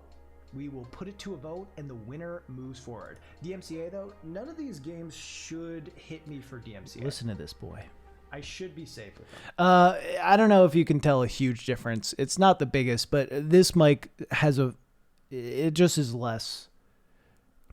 You just get more voice and less room with this mic versus that. So what you were just listening to was before I had the Shure SM7B. It wasn't bad, though. The Rode NT1A wasn't bad. I think both are, yeah, super effective in how they use music. The first time I was playing, you get a little more room with that one. That was Rode NT1A.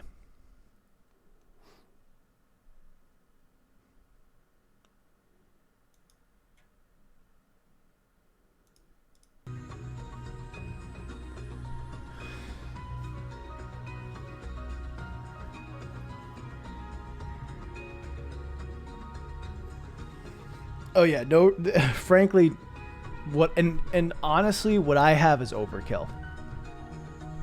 I probably did not need to get the Shure SM7B just for streaming, but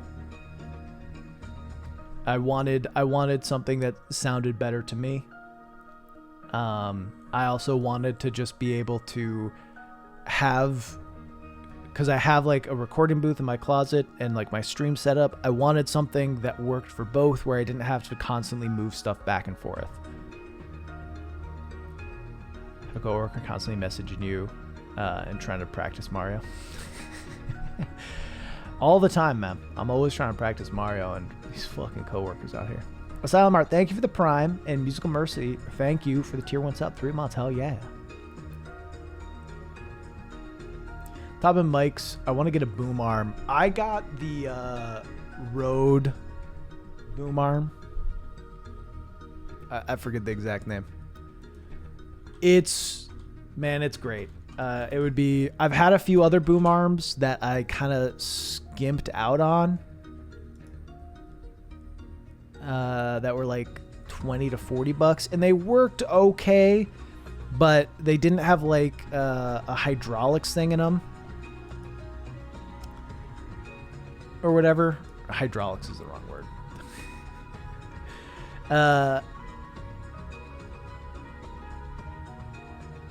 But yeah, the Rode PSA 1, I think. That's what I got, and it is good. It works really well.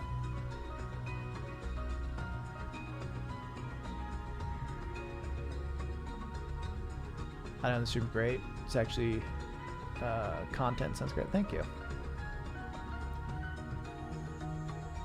I mean, it's just it's like $100, so it's definitely an investment, but it works really well. And I feel like I've had other ones that just are kind of janky, but I don't know. Here's the thing. Hey, Spyax. I had a different boom arm for a while, and it just couldn't support the weight of my mic because it wasn't designed to, because it was cheap, and like constantly would be falling down and have to lift it. I never have that problem with this one. Wherever I put the mic, it stays. It's great. Go for it. I might not respond to it. Problem I have with my boom arm is that my new desk has a beveled edge shit. So the little screw on the bottom only half clamps on. Damn. Yeah, it's tough.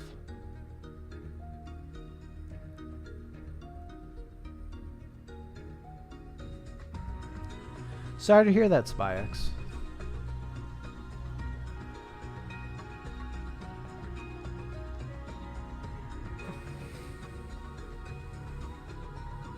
I hope you get some time to reflect on the good moments and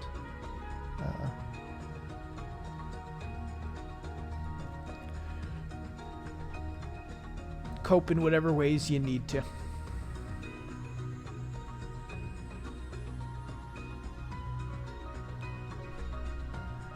Always a tough thing, so wish you the best.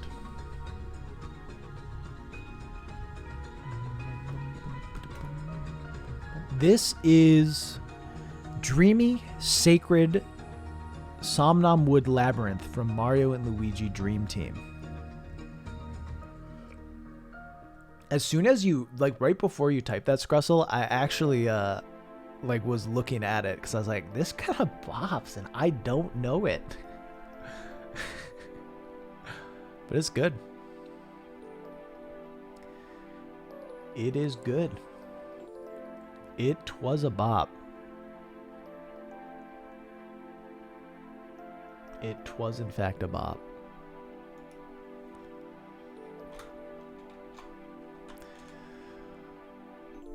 So Sunday,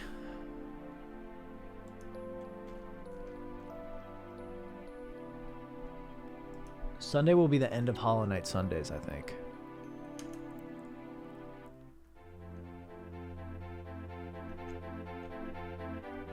How does that make you all feel?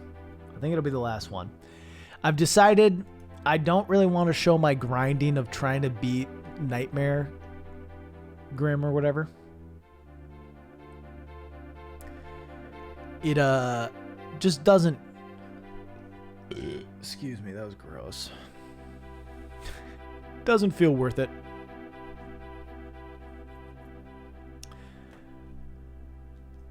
No, Brad, you're supposed to be broken up about it. God damn. Sunday change to Hollow Knight Sunday. Will you find a new long-form game to play? Probably. Yeah, I don't know what. Hollow Knight was great for it. Just like a thing to constantly revisit and fun to play. And people were kind of hyped about it. So I don't know. Maybe like Majora's Mask could be fun. Hey, Jimmy.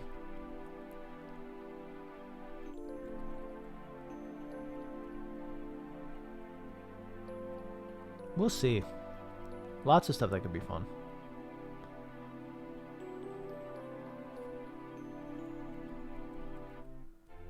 Finish 3D World on stream. Yeah, I kind of partly have been saving the last level to stream it because I think it'd be fun to watch me suffer. It's a hard fucking level. It's a hard fucking level.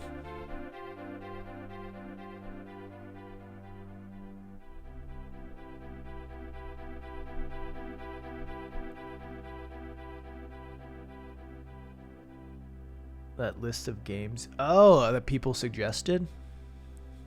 I got it somewhere, yeah. Football Manager. Yeah. Let me just play some Football Manager 2013. One of my buddies is a big fan of those. Played Undertale after how good his tracks were during your game selection. Cool experience. Oh, cool, Pocky. Yeah, it's definitely an interesting one. I think it's an important game to play. Cool ideas, fun writing, good music. It's a delight to see you. Thank you, Axiom. I hope you're doing well. Saw your new video? Yes. Good. Hope it was enjoyable enough. What did I name this list? I definitely did make a list to play, but I can't find it. Here, I'll try to type in a game that I think... Ooh. So what I did, chat, is I typed in Nier because I knew people would have suggested that one. So here's the list of games people told me to play for 2021. Life is Strange 2. That could be a good one. Cyberpunk, Disco Elysium. Let me, like, I'm not going to stream these. Like, I'm not going to stream either of these. So let me cut out anything I definitely wouldn't stream. I shouldn't delete all these.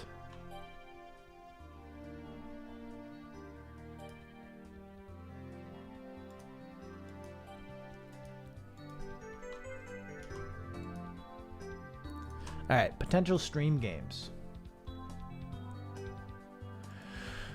Yeah, Death Stranding is definitely one of the inspirations for that video. Nope. Maybe Silksong. Maybe Nier Automata. Nope. Maybe Ghost Runner.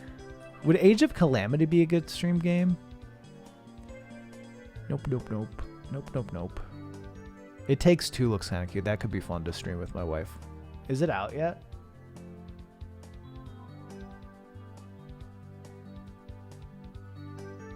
Slay the Spire? Nope. Danganronpa? Nope. I'm not going to stream Crosscode, but I am playing it.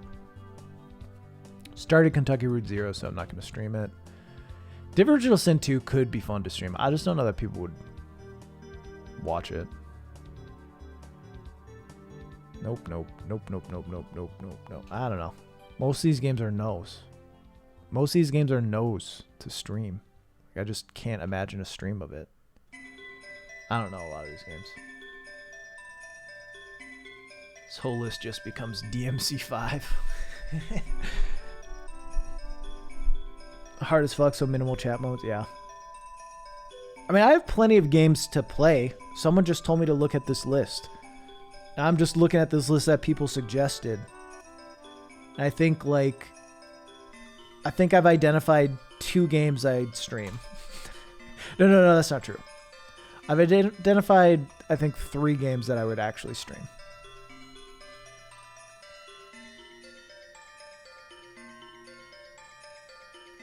Tomorrow is It Takes Two? Yeah. That could be fun to play with my wife.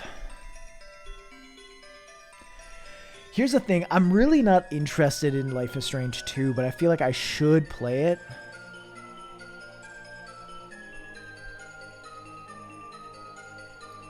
The criteria in my mind is what would be enjoyable. What games would I enjoy? If I think I would enjoy a game less streaming it, I don't want to stream it.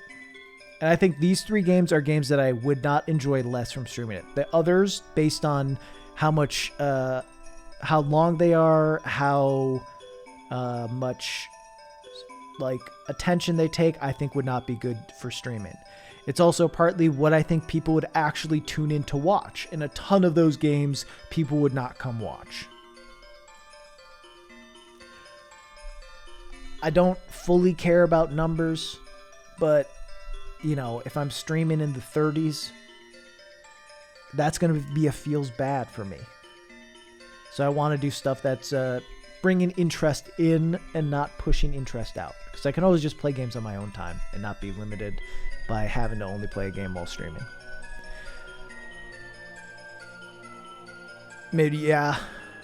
I mean, obviously I never got around. The music's really good, but I just am less interested in the setup and the characters for it, and especially after GC's video talking about the issues with it.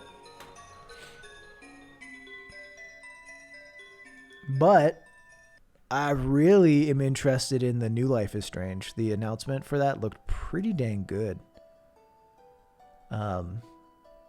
Which is hype.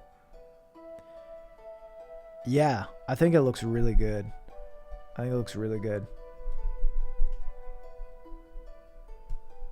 Slime Rancher would be and was a good stream game. I did it already. I forget what it's called. Do you like Spelunky? No, I don't. Have I heard of Lisa? Yep. Played it. Big fan.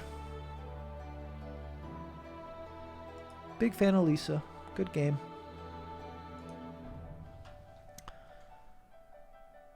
Glitter Mitten Grove is a great Sunday game. Here's the issue, though. Oh, it's Frog Fractions. No. No. No. No. No. Fuck off. I did play Bowser's Fury. 100% of that shit. Super good.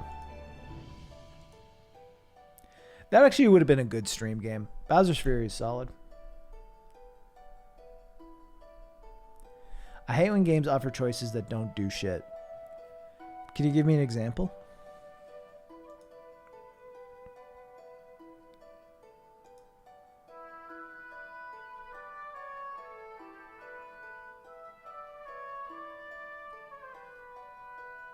Metroid Prime 3. I haven't played any Metroid games. Metroid Prime games.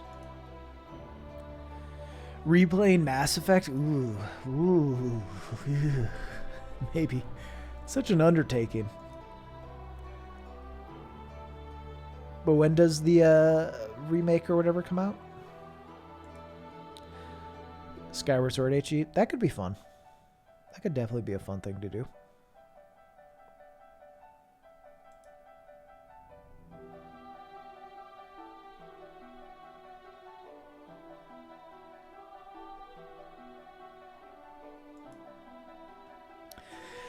Skyward Sword's more fun now that we have Breath of the Wild. I would largely agree. Yeah. Well, yeah. Okay. So going back, I don't know. I think this would actually be a good idea. So maybe I should stop talking about it so much to not give away all my thoughts. But that idea of comparison, and how like the lens we view something through can mess up or help things with previous games. I think, and I've said this before on stream, I think Breath of the Wild's existence makes Skyward Sword so much better. It makes it so much easier to stomach. There are still things about it that are not great, not perfect, but to know that like Zelda and what Nintendo is willing to do with Zelda is experiment is really important, opposed to right after Skyward Sword came out and it's like, okay, so we're getting just more and more simple with our layouts each time and less autonomy to the player each time. Uh-oh. Excuse me. I enjoyed the motion controls in Skyward Sword. I don't hate the motion controls either. It's just that they didn't work as often as you needed them to. And I am someone that didn't have a lot of problem with the motion controls. I think it worked like 95% of the time, which is good. I've not played a more yet. Like when people hated on Wind Waker or Super Paper Mario, now everyone loves them. Yeah. Well, because like they're timeless. You know? Ola, thank you for the Prime. Thank you for the Prime, Shala. Shit, we've been talking for 2 hours. What do you want to do, chat? What do you want to do? I could play a game. We could just keep talking. I could try to make some content. Do a tier list. I'm not really in the mood to do a tier list. I have to finish Firewatch. I don't need to do that on stream, but I'd like to. We have Little Nightmares 2 that I'd like to play. I just downloaded Blue Fire as well. Play a pro game. React Andy. Yeah, let me just watch Ludwig's stream. And we'll react to it. The thing is, it's the bad part of Firewatch.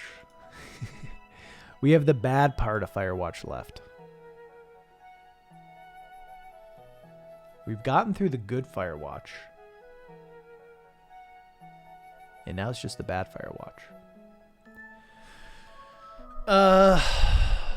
Dude, the ending, man. It's a letdown. Any board games you'd all recommend? Here's the thing. I've gotten like 10 board games in the past year that I haven't had the chance to play yet.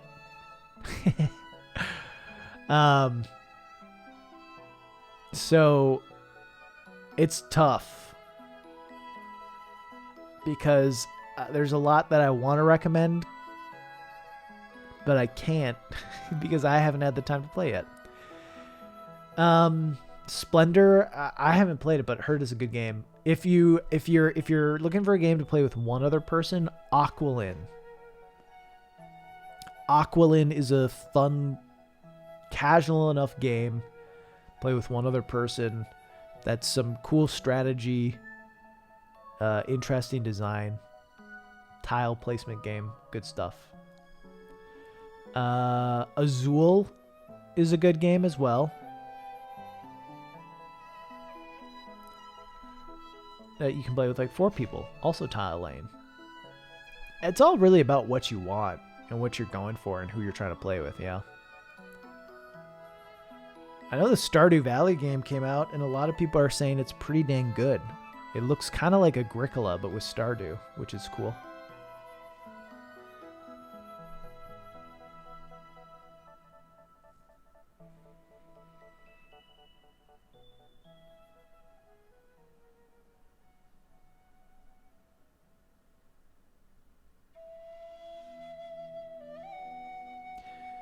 Age of Empires 2 isn't a board game, but it's really great. It's really beginner friendly as long as you don't go online. As long as you don't use its massive major functionality.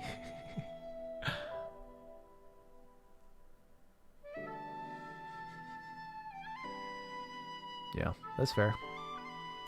Yeah, I think Aqualin's a good way to go. It's like simple enough and fun enough. I've not really gotten into Civ games. No. Seem kind of fun though.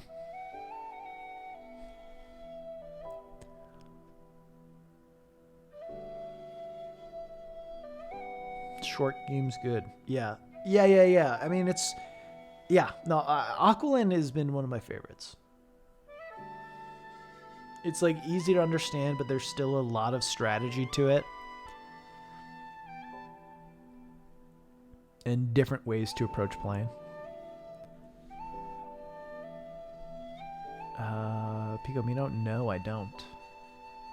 Alright, I'm gonna urinate. I'll be right back. BRB. BRB.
Rasputin Among Us stream confirmed? No shot.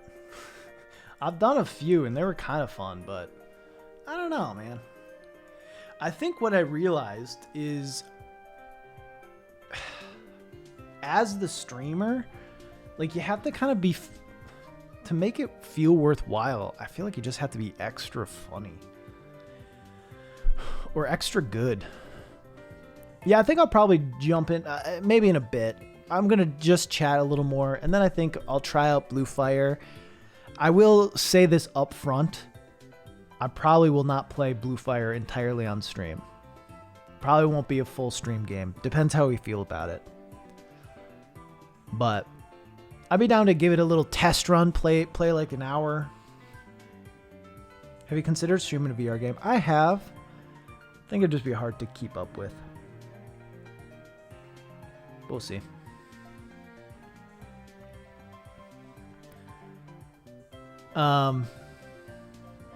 Civ 5 or 6 would make really?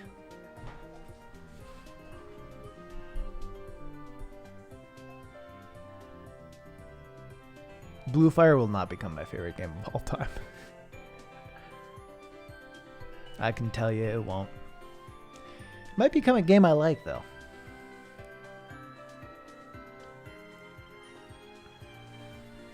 I feel like Civ wouldn't be a great stream game. I guess it's kind of slow paced and chill,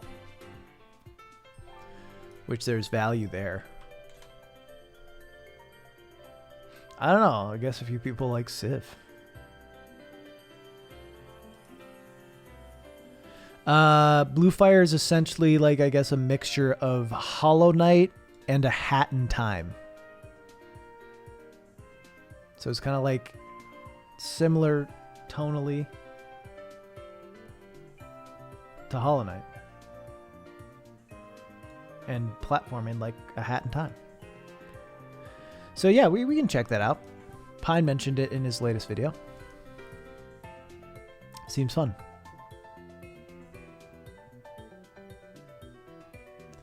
Seems fun. Civ's kind of relaxing. I believe it.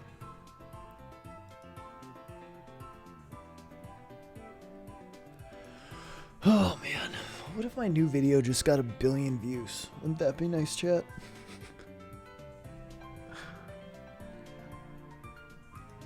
I hate YouTube sometimes.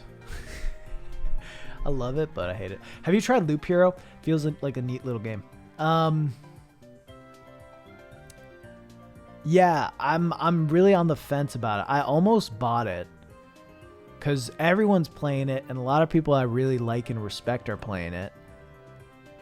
It doesn't necessarily seem like my sort of game. Because I'm not a huge roguelike fan, but obviously it's a lot different.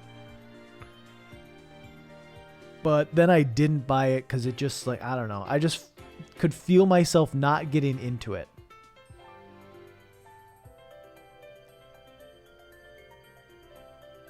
Yeah, I'll definitely consider it. No, it's not a music game.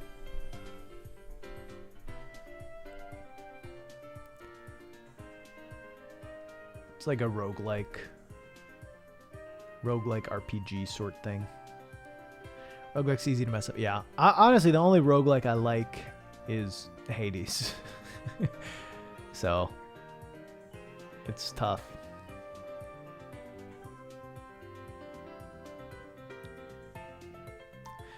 We'll see though. Weird and original. It seems cool. I don't know. Google it. I don't know enough about it to give a big explanation, but Google exists. So you can always do that.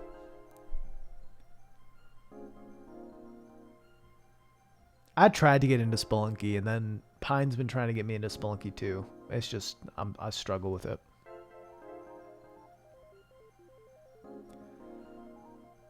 I struggle with it. It's not that it's not fun or cool. It's just that there's a lot to learn and it's very tough. And you have to kind of suffer through being bad for a while to like have the full joy of the game, right? And there's something really cool about that. And I think I've gotten past that point with other games and loved them, you know? I just haven't been able to push myself with that for Spelunky.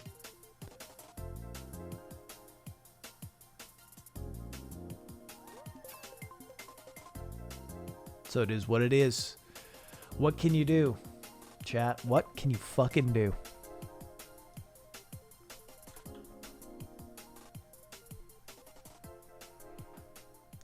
The final boss after like 500 hours felt great. I believe it. I have tried. So I was kind of interested in the Zelda one, but I owned Crypt of the Necrodancer. So I was like, I will not play or buy the Zelda one until I play and enjoy the original. And I really did not enjoy it. I'm just so bad at it. I'm just so trash. I couldn't enjoy it. So I'll probably give it another shot at some point. But definitely was a struggle. Definitely was a struggle. Well, I mentioned the Stardew board game, Frank. And I mentioned a different board game that seemed similar to the Stardew board game called Agricola. But no, not like another Stardew clone or Harvest Moon clone. Yeah, Cadence Fire Rules one. If there was a date to celebrate Rasputin with, so we could start a community custom bag hat competition, what date would that be? I would say the date would be, let's look it up, like November 19th.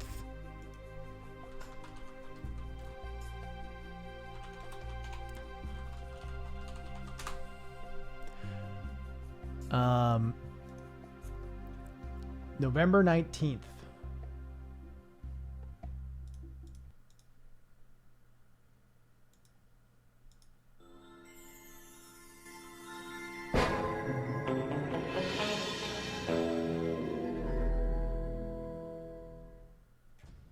There are certain video game characters that, for whatever reason, you want to impress. Maybe it's because the character is well written, maybe it's because the character is a grade A badass, but it's probably because the character is a cute girl. True.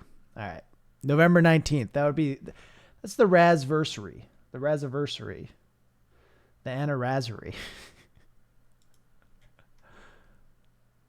Bingus Bongus, thanks for hanging out. Have a great one.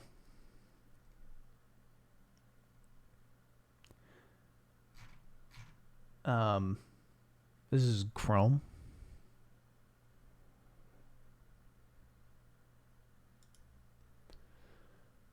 Bagaversary. Ooh, that's good. That's good and true. That is probably what I would say. I don't know.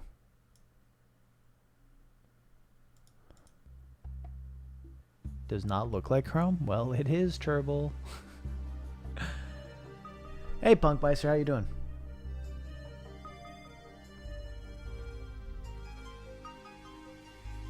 Opera GX. I haven't tried it out yet. They did reach out for a sponsorship at some point. So maybe I'll look into it. Because if I, I'll probably try out Opera. If I liked it, then do a sponsorship. Sold like 10 people on it. Damn. Who approved the name Google and why? Well, doesn't Google, not spelled like that, but Google, doesn't that mean something? It means like equivalent to, Google is equivalent to 10 raised to the power of 100. So the idea is it's like a big fucking number. It's 1 followed by 100 zeros, which is a lot of search results.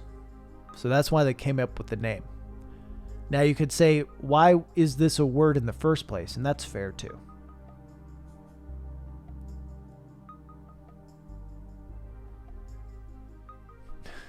But yeah. HyperGX was eating more RAM than Chrome. Ooh, interesting. Because I feel like Chrome eats a lot of RAM. Chrome be eating lots and lots of my RAM. What do you think the most interesting impact the internet has had on video games?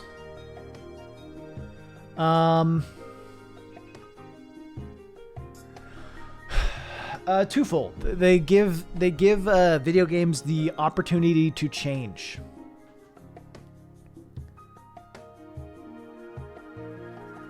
They give them an opportunity to change.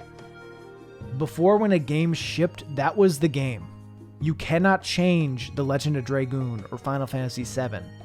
You could reprint it and have an updated version, but you cannot patch games. So I'd say the most interesting things that the internet has done is allowed games to be patched.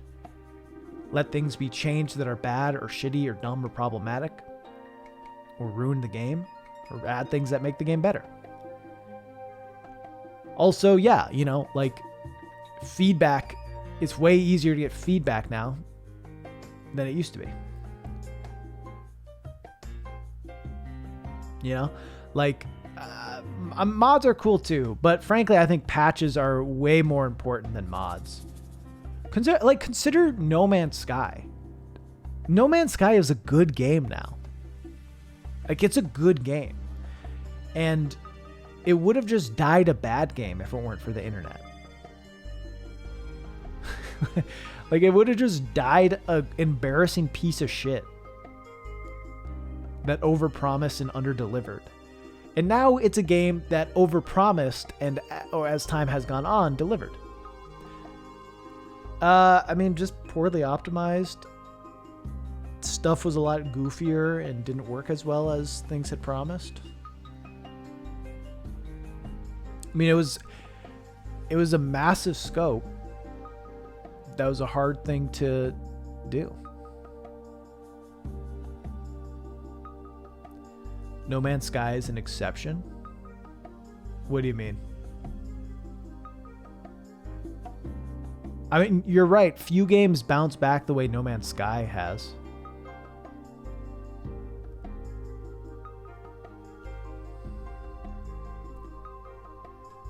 This is relaxing and calm music from Nintendo games. This one is from Donkey Kong Country Returns. But yeah.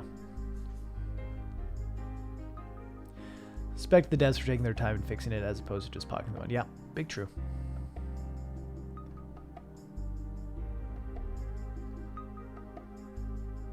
Can I use your answer for the internet question for a college project?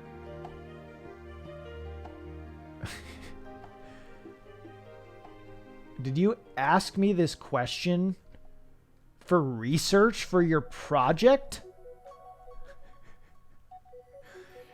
This is an assignment?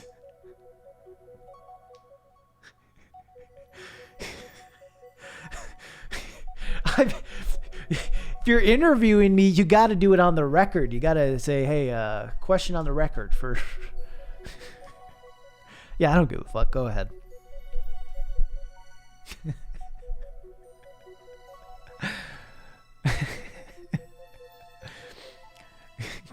kind of cracked. Cyberpunk already has started to bounce back some, but yeah, for sure. I think there's lots of stuff. Hey, Cursix, how you doing?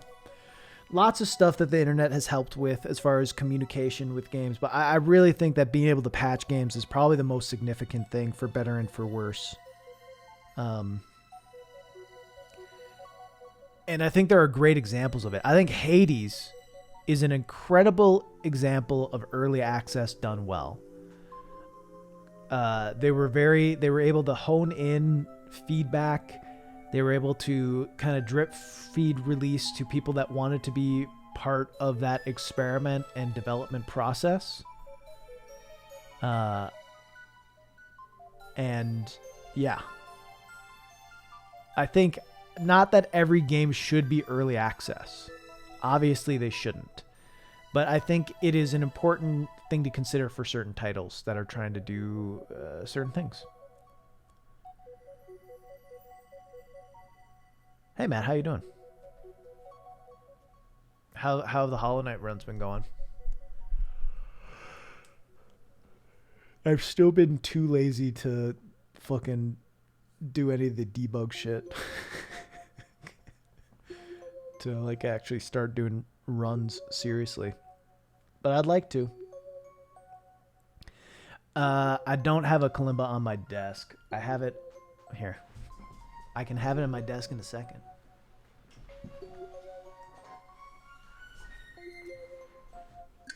Oops, fuck.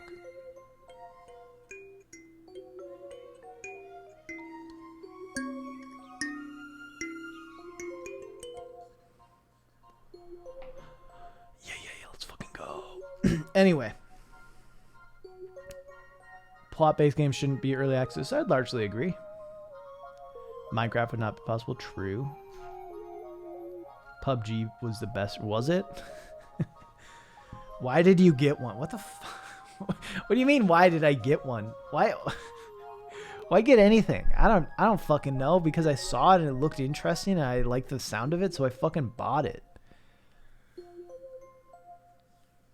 What do you mean? Not a fan of early access. Depends on really does depend. Yeah. I wouldn't want it to be the norm necessarily, but I think it works really well for certain titles that would not be as good if it weren't for early access.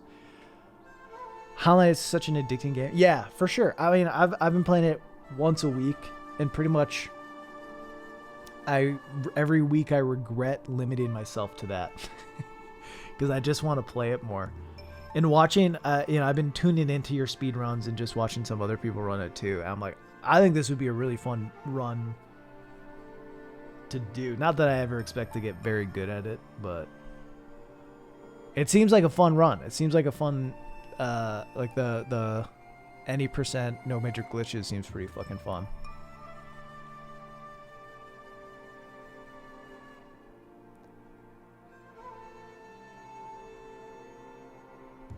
For like 12 hours of time. Yeah. It's good. Hollow Knight's just a fucking good game. I don't know. I'm hyped as fuck for Silksong. Whenever we'll get it. I have not played Cave Story. Love the new video. Thank you, Seth. I appreciate that. I work for a game studio in early access right now. It's very interesting. Yeah, lots of bug fixes, feedback from community. Cool. Do you like Castlevania games at all? I've only played Castlevania 1. So that would probably be a no. I liked Castlevania 1. I just haven't played enough Castlevania. I've been meaning to do Symphony of the Night for a while. We'll see, though. We'll see.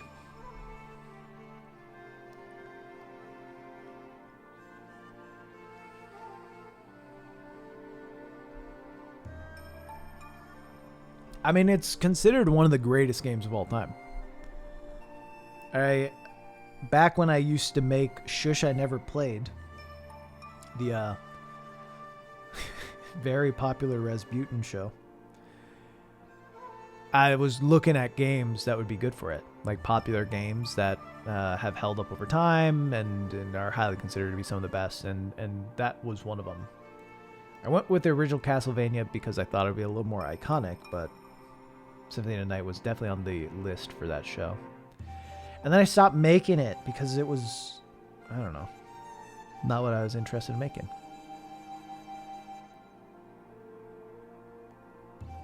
I played Mega Man X. It's pretty good.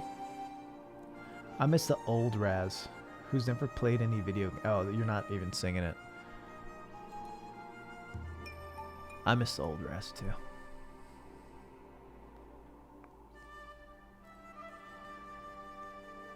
The old Raz who didn't fucking look at his numbers, didn't look at analytics all the fucking time. Man, what if I could just fix my brain in that way to not care about that shit? You gotta played in old doesn't run. Whatever, Mitch. Dude, you gotta work on your rap game, bro.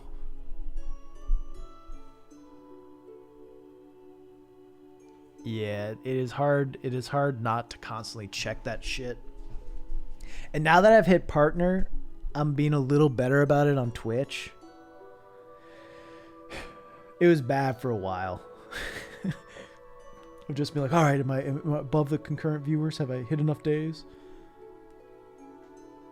And now that I've hit partner, I'm like, well, I have no set goal right now.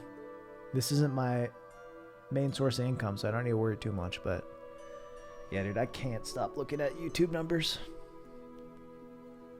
Which is a bummer because YouTube numbers have kind of been down for me this past month. So not always the best headspace, but trying to be better about it.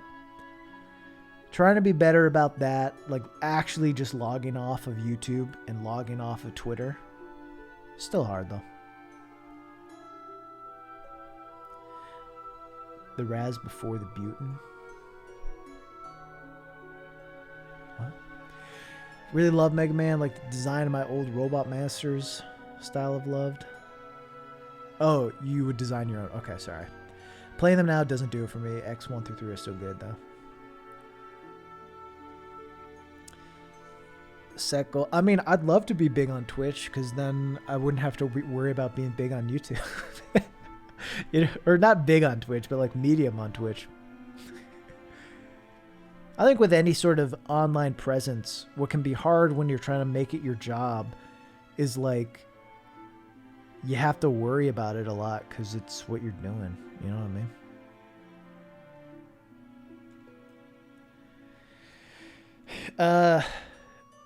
That wouldn't work for me, Turbo. That wouldn't work for me. I know this is going to sound like I'm throwing shade at Donkey. And it's not meant to. But like the quality difference between... I don't hate Donkey as much as you do. I don't hate Donkey, Mitch.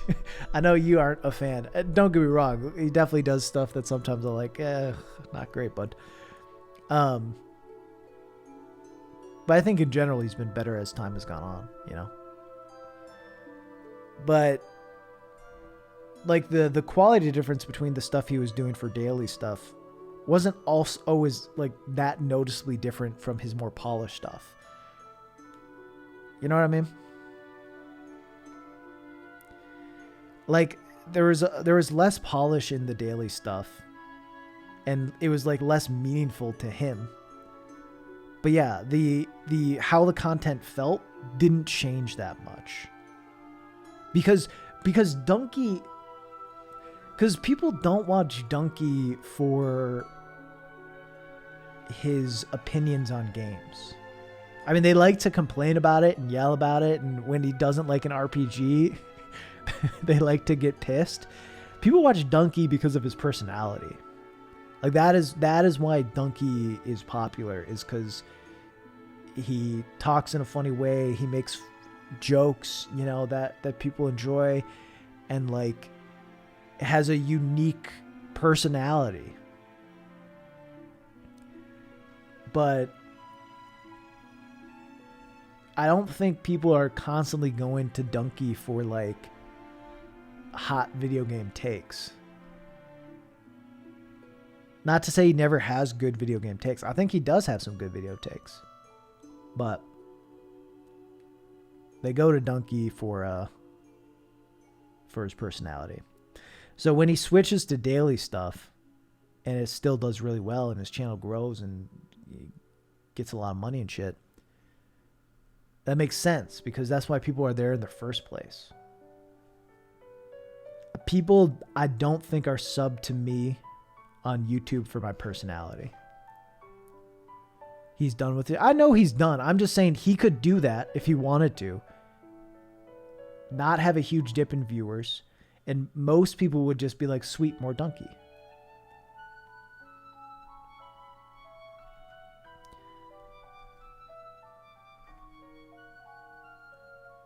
when he was League YouTuber, then got permabanned for being toxic.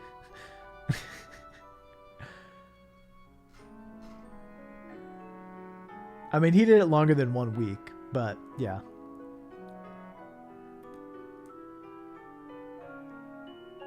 In general, though, I'm just saying, like, he could do that forever. And he'd probably grow faster. And people actually wouldn't be like, I miss the old donkey. Because, I mean, maybe like the old donkey people would say that. But yeah. Damn smooth voice, thank you. I'm just saying, like, you know, not that no one subs for my personality. But like, it's, yeah. I certainly could make videos faster than I do. And I should, and hopefully one day I will. But I also can't do it at a super quick pace without like the quality of the work changing and going down. And because my stuff is idea focused instead of personality focused, or like centered around ideas instead of personality, it's like I can't do anything because I'm not established to do anything. And that's okay. But it's just the reality of it.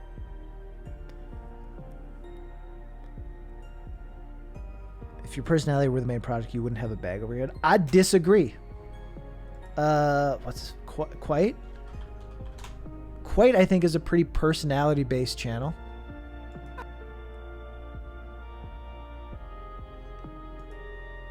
I mean, granted, definitely does a certain type of video, but could do any sort of commentary thing. Guy's been wearing a mask since before Corona.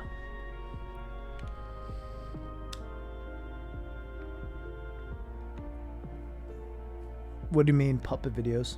Like the thing I did in the ad read? Or are you talking about the Cora video?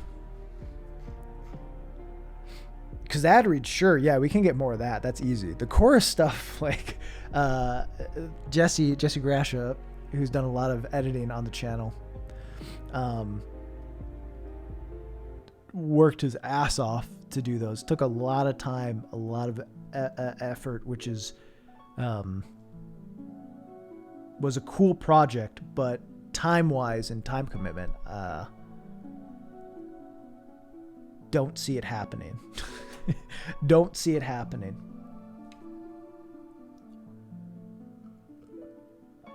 But yeah, you know, doing some live action with the bag puppet, yeah, 100% that can happen.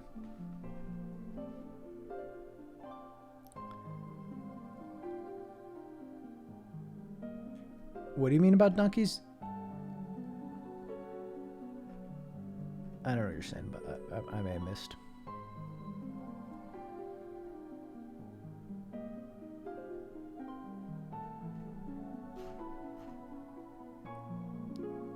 But yeah, I just got a new camera. Or I guess I just got my first camera. I got the Canon M50. Which should be good enough for my needs. So I'd like to do some more live action stuff now that I have something a little more robust than my iPhone. Not that the iPhone camera is bad. The iPhone camera is actually pretty good, but it's nice to have something a little better.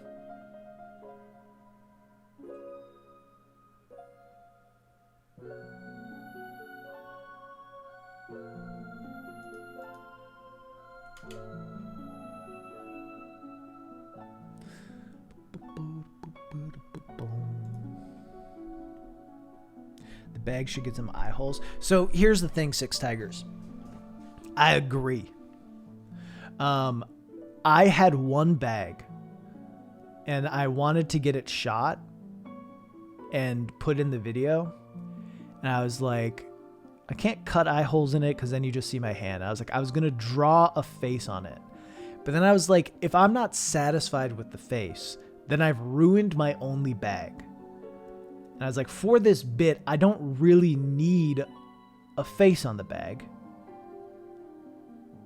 And I don't have extra bags. And I don't want to fuck it up. So I decided to not do it for this one. But I do plan to experiment with faces and maybe multiple faces on the bag. To talk myself down from spending stimmy on a $1,400 camera. Yeah.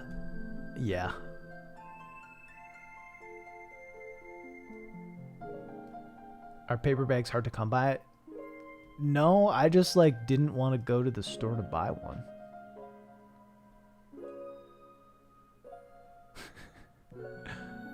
Cut eye holes and then put another bag inside. Just bags all the way down.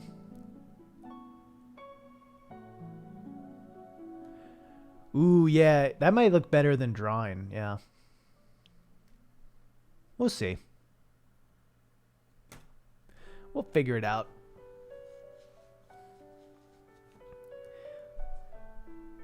I think people seem to react pretty positively to that. I don't know if it increased people who interacted with the ad.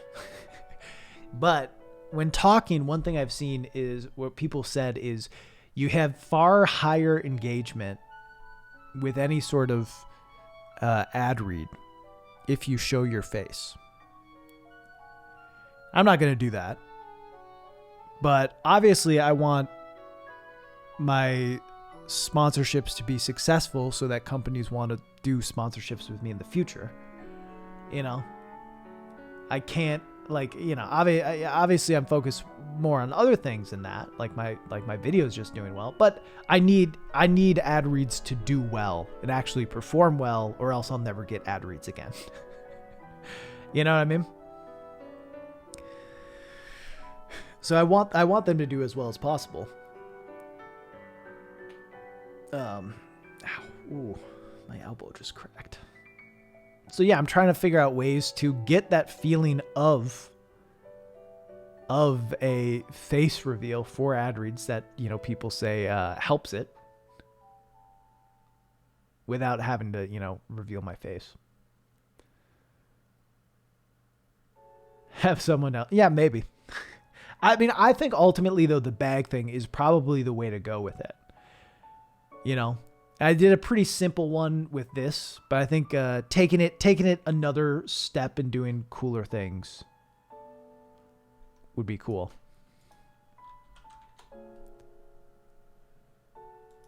Why don't I 100% games?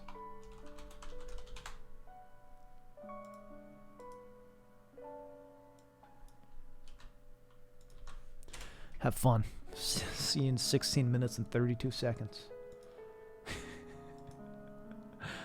Say Cyril is the face. That'd be fun. Just a lot of people, I've said this before, a lot of people thought I was Jacob Geller because Jacob let me use some footage of him wearing Raycons for one of the ad reads that I needed, and they said they needed someone putting in Raycons, and Jacob had footage, and he's like, yeah, you can use mine.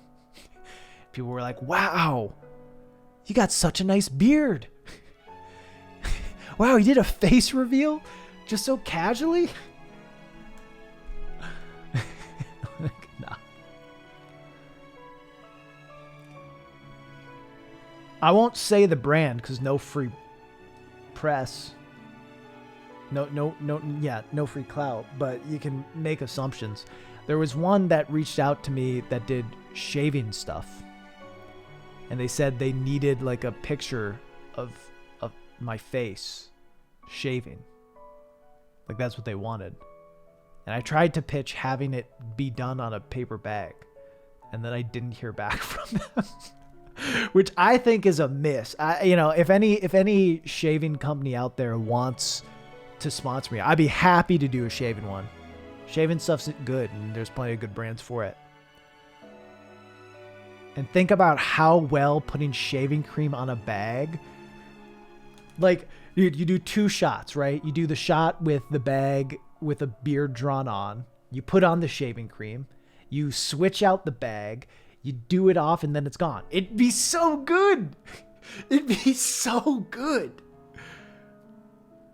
Well, so yeah, it wasn't that one, which means I should probably talk to that brand because they'd probably be cooler about it.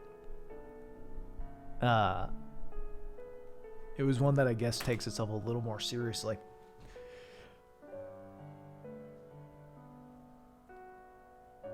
But yeah.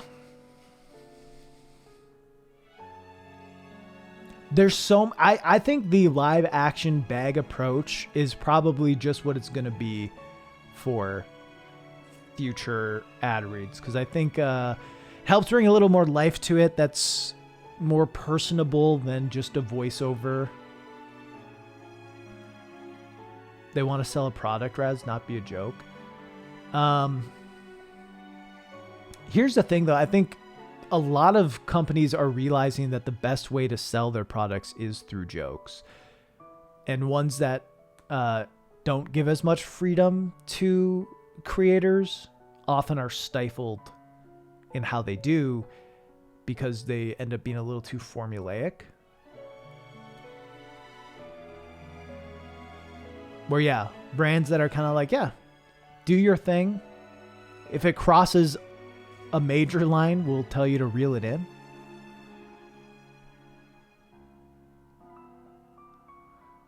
See, but I think me doing a shaving gag on a bag would sell well, and it would be presented well. You know what I mean?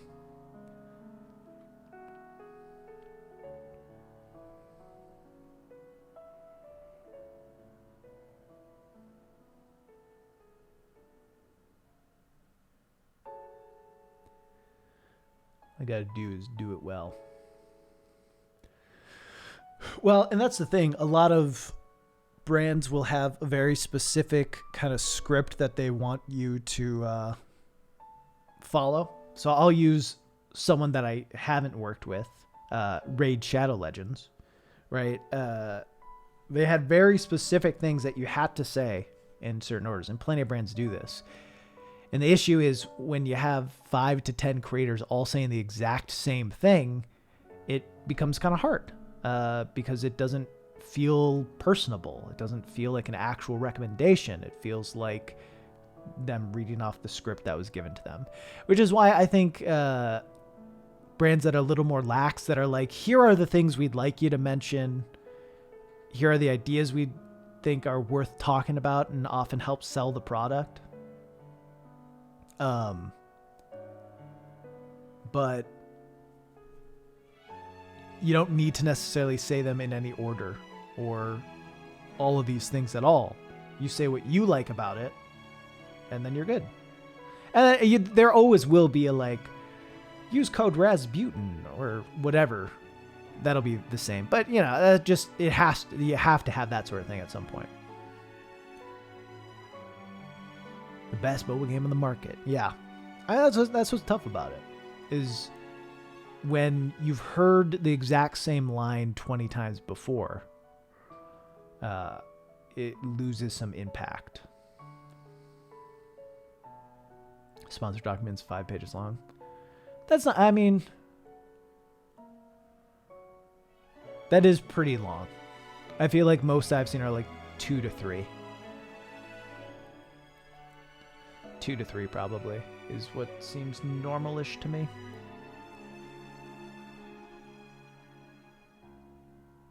I don't remember BetterHelp. What is BetterHelp?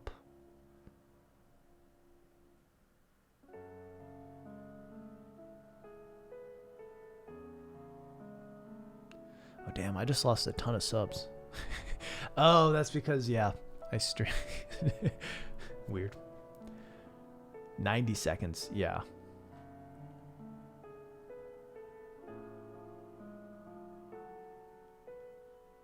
I mean, on Twitch, by the way. I lost a bunch because I think for last month for my birthday / I had a big stream right before my birthday that did well. Got a lot. Sorry, I shouldn't have said anything. Raid.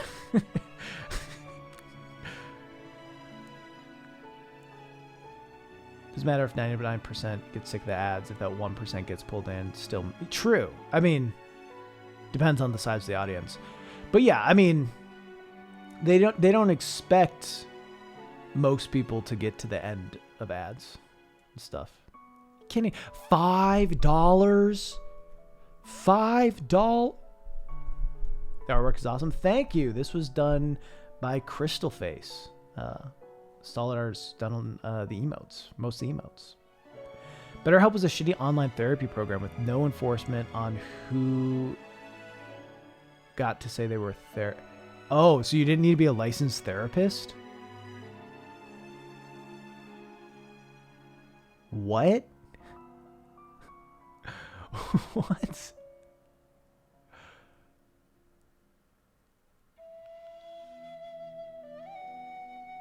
That's so fucked.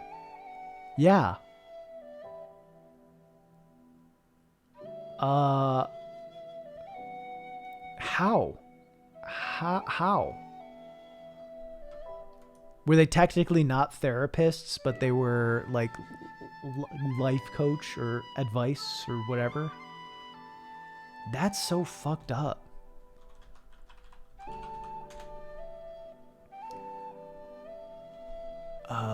They're still around, huh?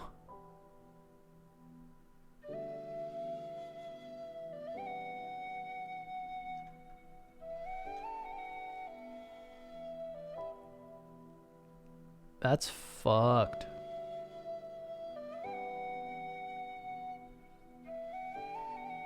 It does seem like now they say licensed therapist apply. It seems like maybe they got hit with stuff.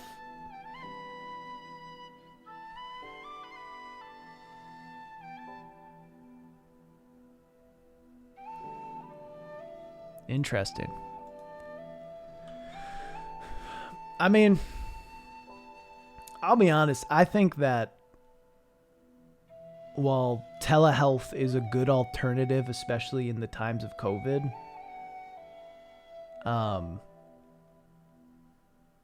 like in-person therapies. I mean, obviously, you need to be a licensed therapist. If a site is letting people practice therapy without a license, that's bad. But yeah, in-person therapy is always going to be more valuable.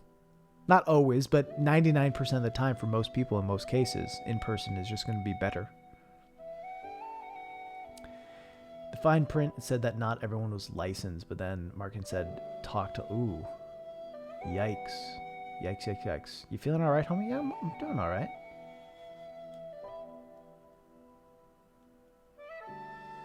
No idea. I'd consider using that service too. Yeah, that's rough. How are you doing? Should I not be feeling all right?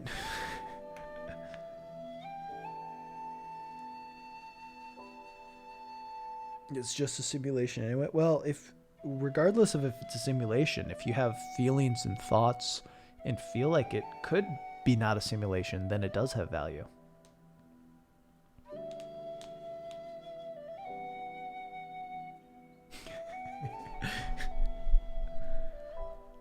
Random people applied. People would pay like $50 per session, and then therapists would just leave and... Oh, really?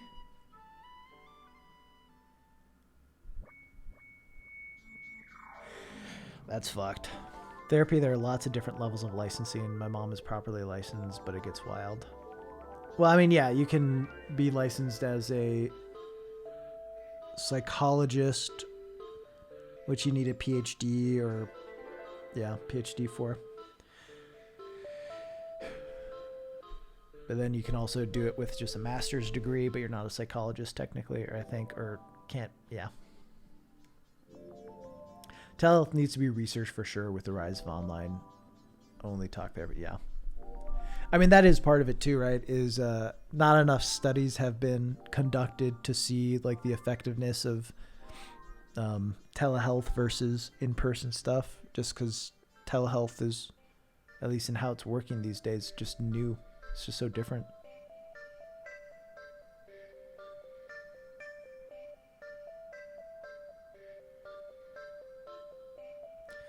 Not a fan of the setup anyway, so if you can get a referral from a doctor. Yeah, usually the best route. Psychology Today is a pretty good website too.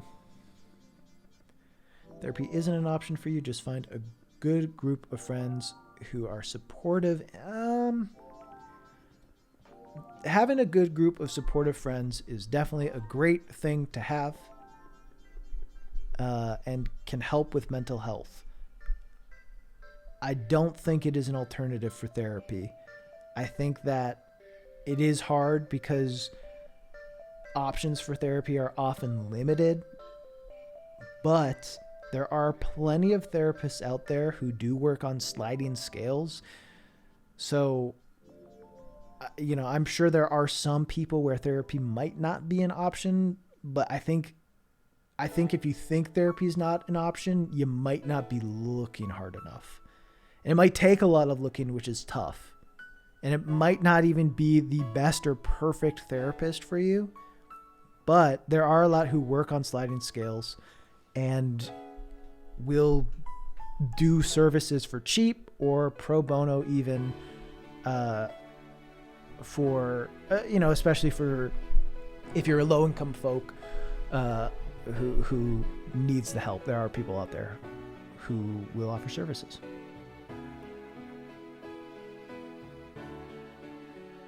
Can make my dog calm down after I step on their paw. Jesus.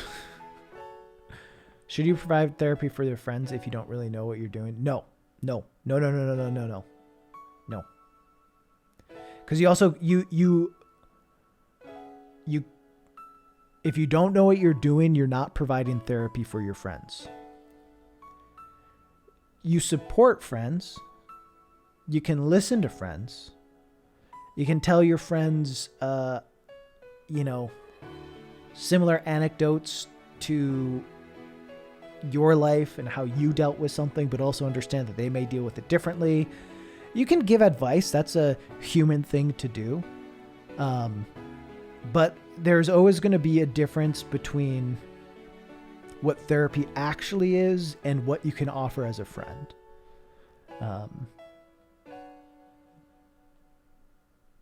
But yeah. You can be supportive, but don't view yourself as their therapist, because you're not, and you won't be actually doing what a therapist does. Because a therapist isn't really a therapist.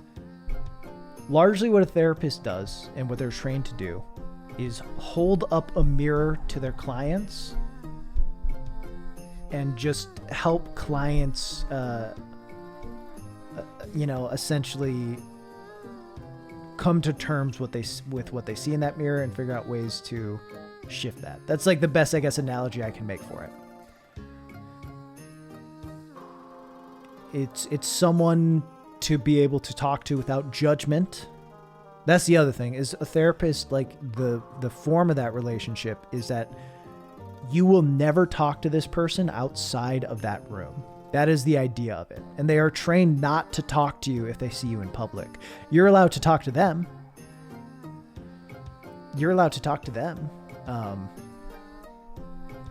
But they are not supposed to make any contact with you. So you are creating a relationship with no consequences and no judgment outside of it, which a friend just can never be. A friend can never be. And don't get me wrong, people still probably lie to their therapists and don't tell them the full truth. But the idea is that relationship makes it so you don't have to. Their relationship makes it so you don't have to lie about anything because there's no consequences to telling the truth. And that will just never be the case with friends. There's also tons of other layers to it, but yeah.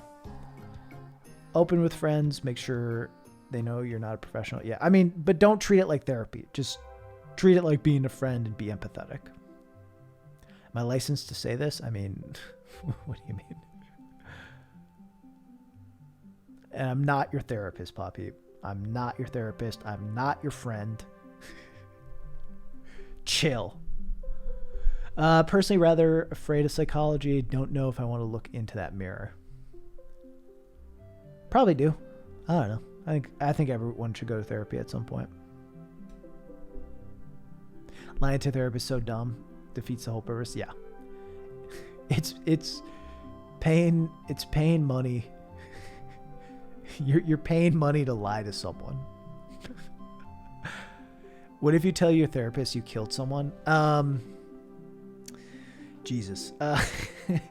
So if you tell your therapist you killed someone, I don't think they can say anything. It's if it's happened in the past, I don't think they do. There might be a statute of limitations. If it's if they're a present danger or a possible danger to themselves or someone else. So if them telling you this,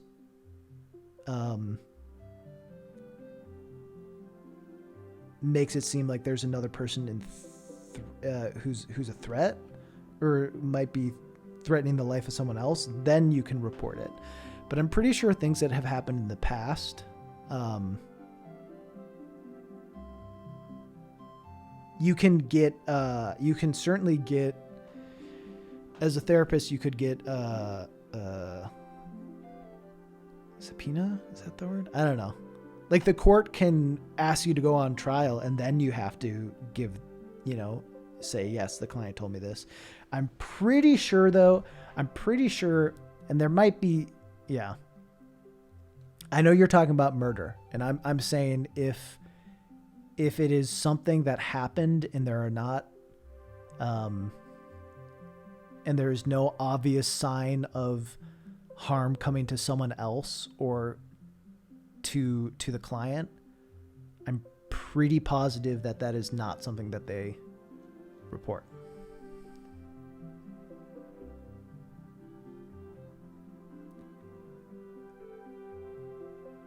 But usually if someone did kill someone like that, there would be those signs that it could happen again or might happen again. Yeah, if it's something you're saying you're going to do, then they report. But if it's something that happened, they don't. To the best of my knowledge. Shocked you weren't live when you released your last video? Yeah, I wasn't in the mood. Some crimes, any crime that is to, like unprotected population. So any crime that happens to minors and elderly have to be reported.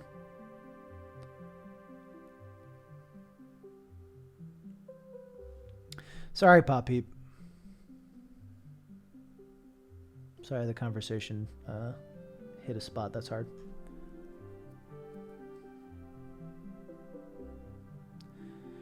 Hello, can't testify if it's in the past, not currently happening. Yeah. Can't believe it's Hollow Knight Sunday. I wish.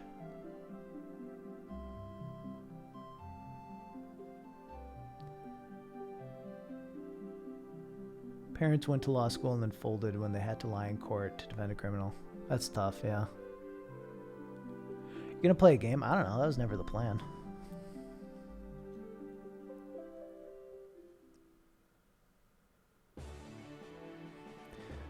Boo, boo, discussing the game of life.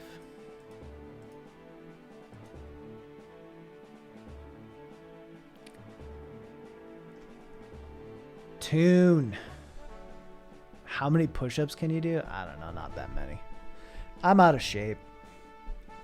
I'm not a strapping strong young lad like I used to be. Now I'm a old man. Old man with weak arms.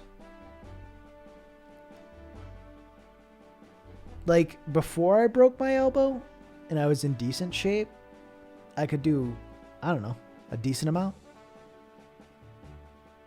I don't know, what's a good amount? Tell me a good amount and then I'll... Comfortably in one go, like 20, 30. Back when I was in high school, I ran cross country and did lots of push-ups and shit. And ran a lot, and I could do like 50 push-ups. Those were the days. I wasn't even good. But yeah, a couple years ago, I feel like I could comfortably do like 25, 30 push-ups in one go. Then I broke my elbow, and I don't know. It's healed, but not healed well. It has healed, but I don't know. It's not 100%, so I can't do push-ups anymore without my elbow starting to hurt, which sucks. Not as strong as Wizzlebutt, Steven. Did any point in my life, any moment in my life, post 10 years old, I could beat up current Steve.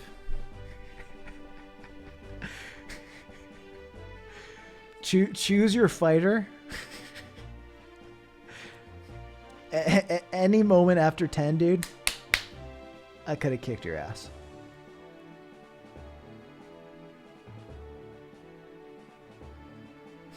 Was it what versus Rasputin?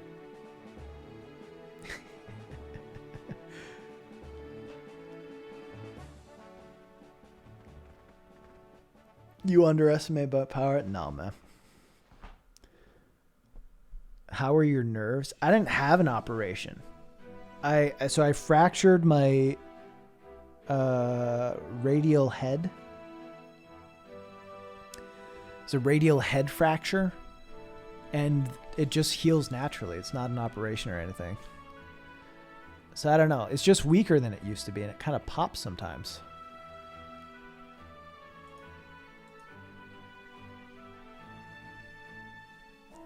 I don't know. Right arm's still killing it. Can you fully stretch it? Yes. There is a slight pop though when I do. I don't know, it's a bummer.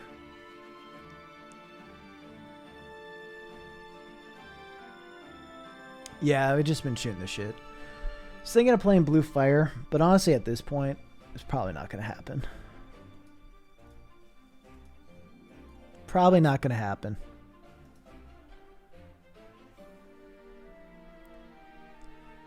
We'll stream Hollow Knight on Sunday, though.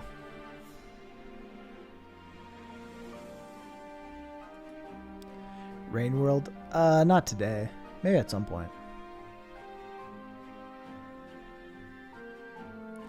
Want to critique my personal content tier list Google Doc and talk about hot takes? What's your personal content? Like YouTube? What do you mean?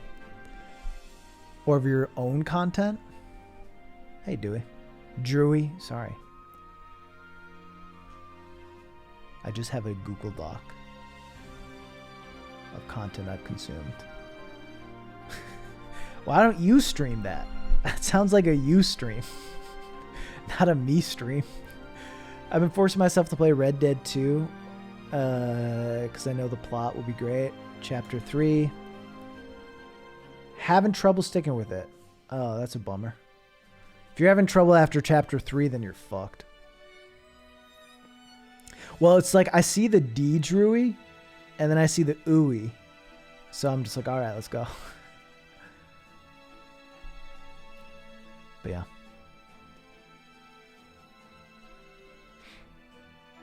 It's definitely worth sticking with. Yeah, it gets good. Okay. Chapter 2. How does it go? It's like the game rises, hits a peak in chapter 2, then slowly goes down 3 to 4. Then you hit 5, which is just a big down in the dumpster garbage. And then you go to 6, which is easily, in my opinion, the best part of the game. But I also think it's important to feel that path. You know what I mean? Like, I think the bad stuff is actually kind of good in that it makes the good stuff better. So I'd say stick with it so you can get to the what I think is the really good and interesting stuff. Stole someone's oven instead of being revered for my hot take. I was charged with theft and break. Fair play. That was good. Excuse me.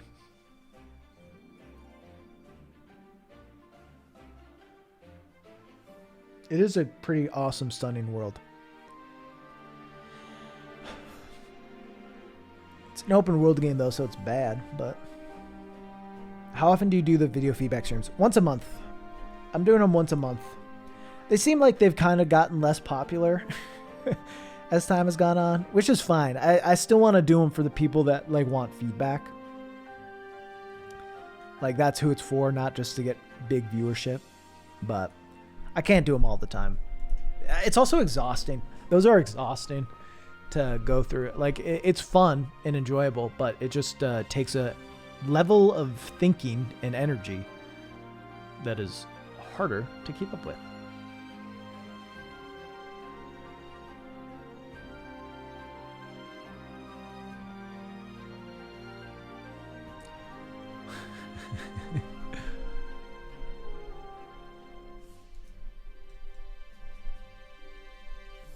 Yeah, that's true. It is not Breath of the Wild, so it's bad, obviously. You're gonna submit your first video? Please don't. Do you have a favorite stream or series of stream? What do you mean? Like that I've done? That I've done. I mean, I think the brackets are good. I think the brackets are good. I think that's probably the most hype idea I've done, and people seem to like it. Hollow Knight Sunday has been my favorite, like, continuous thing to do. The old heads, which there might be a few of you here. My first streams were all Subnautica, and those were a lot of fun. Those were really fun to do. I miss playing Subnautica for the first time. But yeah, I think the tournament's probably the most enjoyable thing that I have in my kind of rotation right now. It gets people hype. It's fun to kind of bring in what I think is more YouTube-y content to the stream. Favorite Ghibli movie? Mononoke. 5 years, 10 months. Damn.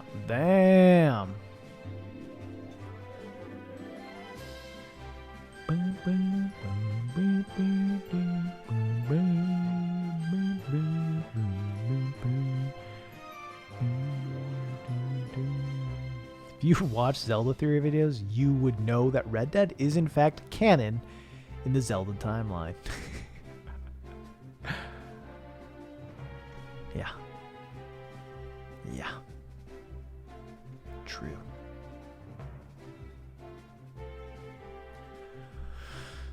Yeah, I think Mononoke is my favorite. Lots of good options. Spirited Away is great too. But ultimately. Yeah, dude. I mean, here's the thing. My stream schedules have changed so much. I have seen it from up on Poppy Hill, yeah. My schedule's changed so much. And it might just be that you were a degen, Colin. I streamed Dark Souls during the day, but Subnautica was like every night at 11. I'd just start playing Subnautica.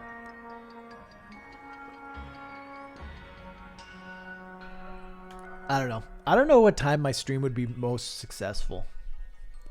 I feel like every time I've done nighttime streams recently, since my Twitch channel has gotten a little bigger, they kind of do bonko numbers. Because a lot of you are degens, and yeah, I get the AU people. It's going bonko. We going bonko mode. It is harder to stream at night, though. I mean, that's the issue. Is Twitch is a competition, right?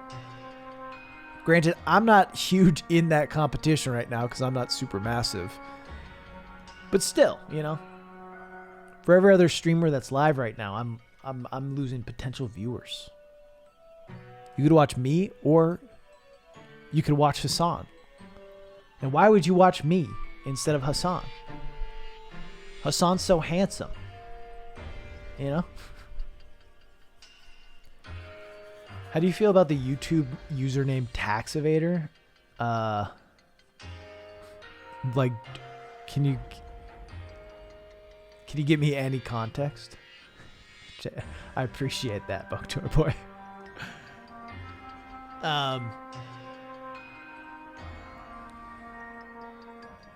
Like just as like, and you're gonna make YouTube videos with that name? Hassan's playing GTA RP, that's why. True. True.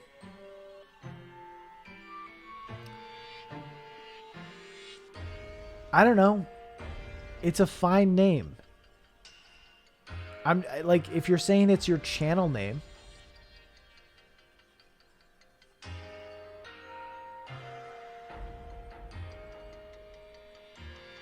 then that's probably a bad channel name. If you're trying to become a YouTuber, be named Tax Evader is a dumb channel name. Like who's gonna want to watch you? Tax evaders? With that said, my name's Rasputin. With that said, fucking Moist Critical. A is Moist Critical, but his YouTube name is Penguin Z0. You know, like, plenty of people have dumb fucking names on YouTube. So, you know, if the content's good, then whatever.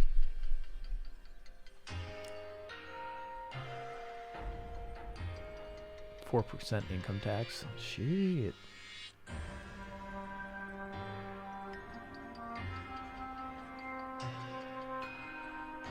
Username. That's a good username.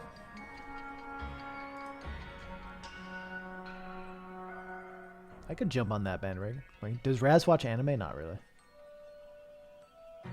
Nah, I'm not. Look, listen. A lot of my stream format is copied from Ludwig. But I can't copy Ludwig to the point of evading my taxes. I just can't do it. I can't and I won't.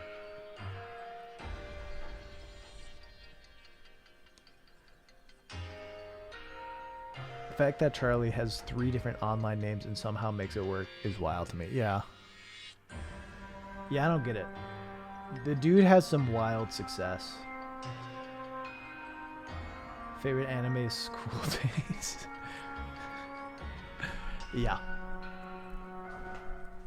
Yeah, my favorite anime, School Days. Dude, that fucking show sucks. School Days fucking... Oh my god.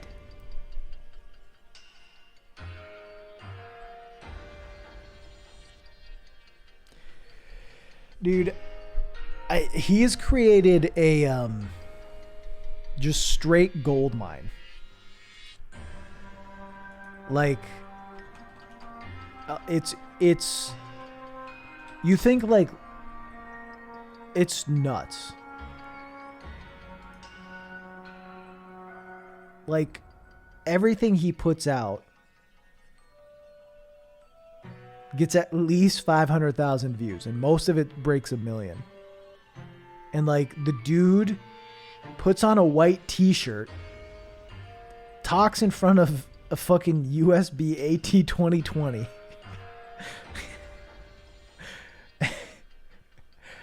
And just talks for 5 minutes. And makes millions of dollars. And puts out a video. Okay. In the past week, in the past 6 days,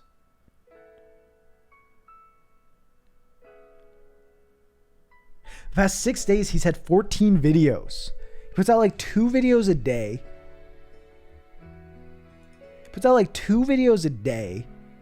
Most of, I mean, this was 3 hours ago. But like, a lot of them getting over 1 million. All the moist meters are sponsored. These, I think, have sponsors.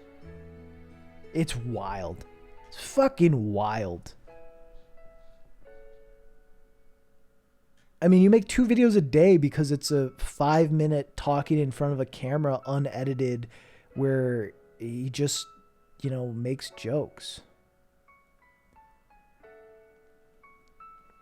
Do I have advice for a beginner streamer if they're autistic and really want to socialize more? I can't really speak to the second half of it, Drury. Yeah, I can't really speak to the second half of it. And I honestly don't, unfortunately, know a lot of streamers who are autistic. So, honestly, that's a gap in my knowledge and something I should look into and find more folks in that vein. So for that part of it, I think the best thing to do would be looking into those sorts of creators who are doing it and doing it successfully and asking them for that.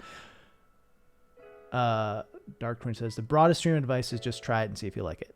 Don't worry about having a super fancy setup. Yeah. So for that side of things, that's just more specific to general streaming,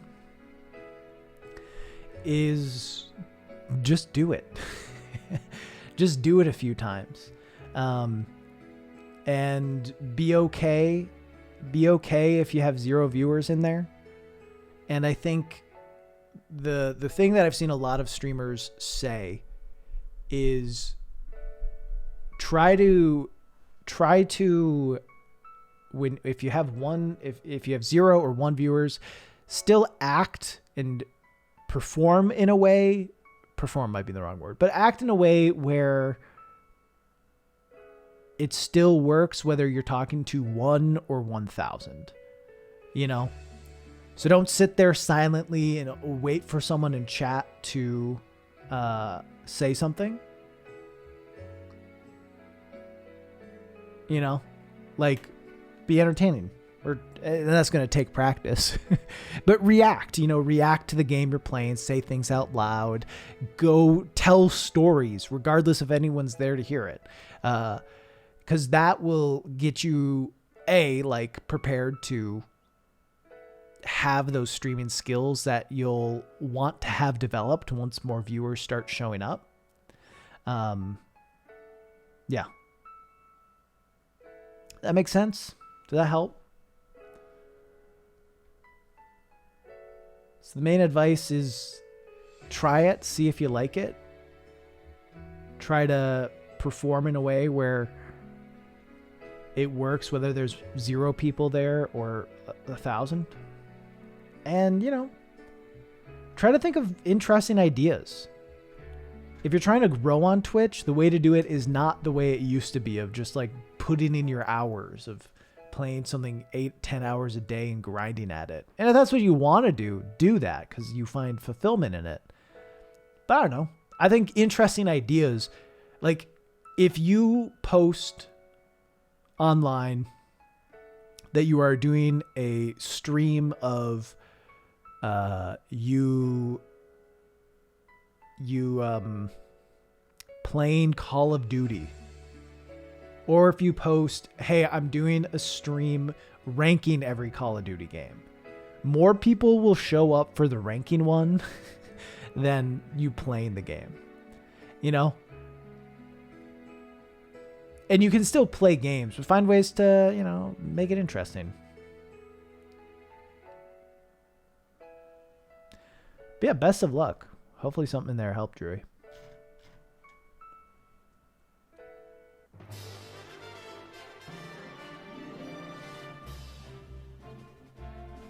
Check out lots of streamers, take notes. Yeah. Steal the good ideas.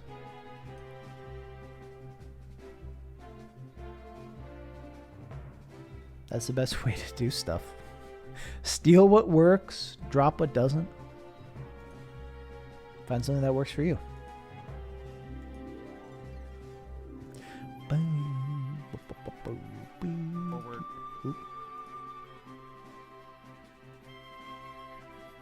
Put a paper bag on your head and talk about video game mechanics and storytelling. Well, no, I mean, don't steal that. You know, don't steal that shit. That's kind of, that's kind of my thing. I don't know if you knew this, but that's sort of what I do. I don't need any more competition, okay? I don't need any more fucking competition. I got too much of it already. Rasputin's a verb. Hello, Contrast. How you doing? How's life? Please, there's only one Raz. Then I look around and there's so many Razes. Just beat Hades for the first time? Congrats. Rasputin all over my... What the... What the fuck?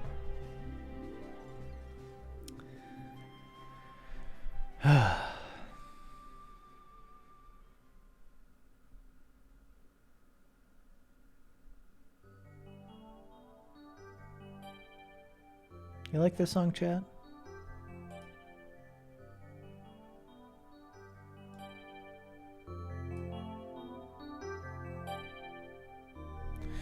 It's a good one.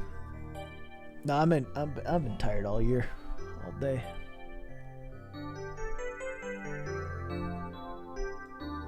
Should I talk about Minecraft? Oh, Raz, you dumb fuck. Have you played Fallout New Vegas? I've played a few hours of it, yeah. I've struggled to get into it, mostly because of timing. I think I just tried to play it at the wrong times. It does a lot of really cool stuff. I think if I gave it a full chance, it would easily be my favorite Fallout game. Like, really no comparison. I think the things it does is just cooler than pretty much what any other Fallout game does. But I have struggled to get deep into it.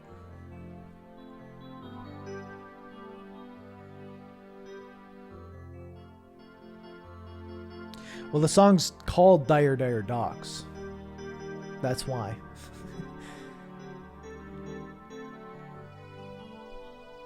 Why does this song remind me of Gus Johnson? I don't know. I guess the piano-ish sound font does sound like some stuff that he uses in his music. My smallest brain take is liking Fallout 4 way more than New Vegas. Yeah. That's a bad take.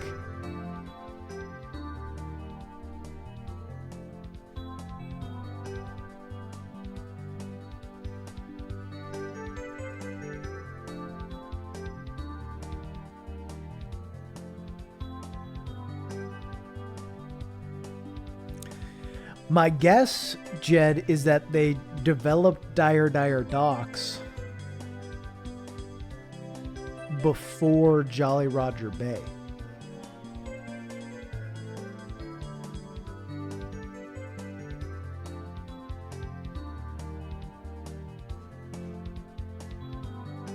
Yeah, as long as you know you're wrong.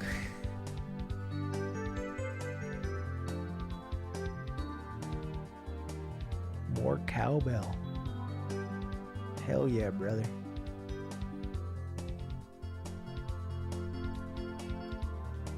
What a stream, chat. You've literally been staring at a fucking still image for 3.5 hours. What a skamaz. Didn't even play a video game. Didn't do anything. Didn't do anything.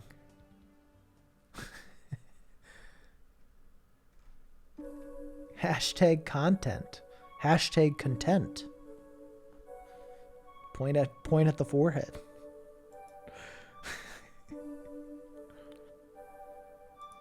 We hung out. True.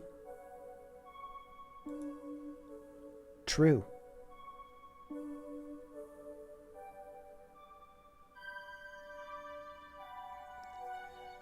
Grew the parasocial relationship.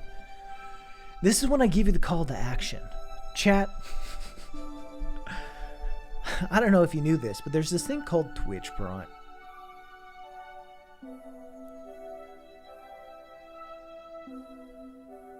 What song is this? Sweet Mystery Galaxy. I don't really like it. Next song starts soon. Any primers in the chat? Should I do a subathon, chat?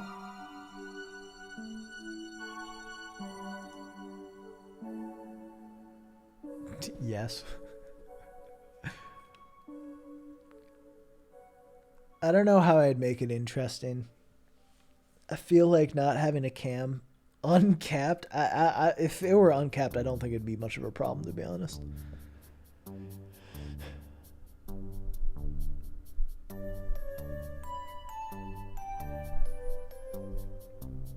Does Twitch Prime still work if you're not the primary person on the Prime account? I don't know. No idea. Sure, it depends.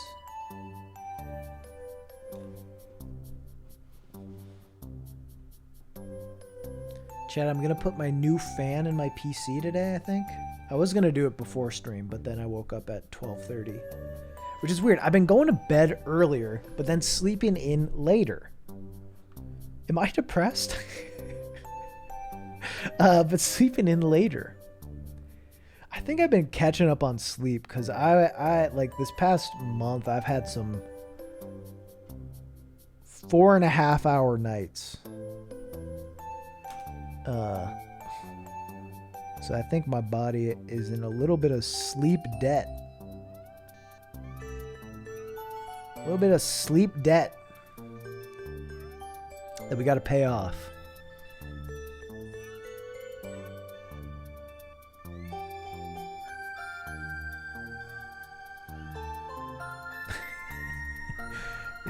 If I'm messaging Mitch when he's in bed, that's bad.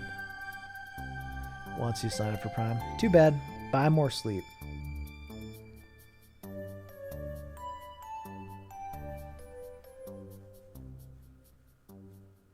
I have sleep in the bank. Dude, can you hit me a loan, bro? Can I get a loan? Can I get one of those sleep loans?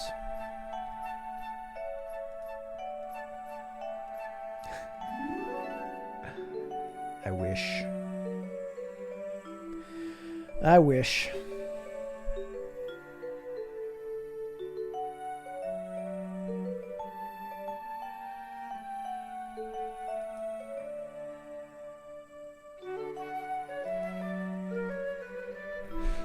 I gotta talk to Kyle about my emotes. See how they're doing.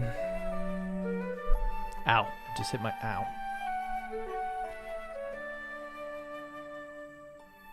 That reminds me, someone redeemed a yeehaw during the music stream.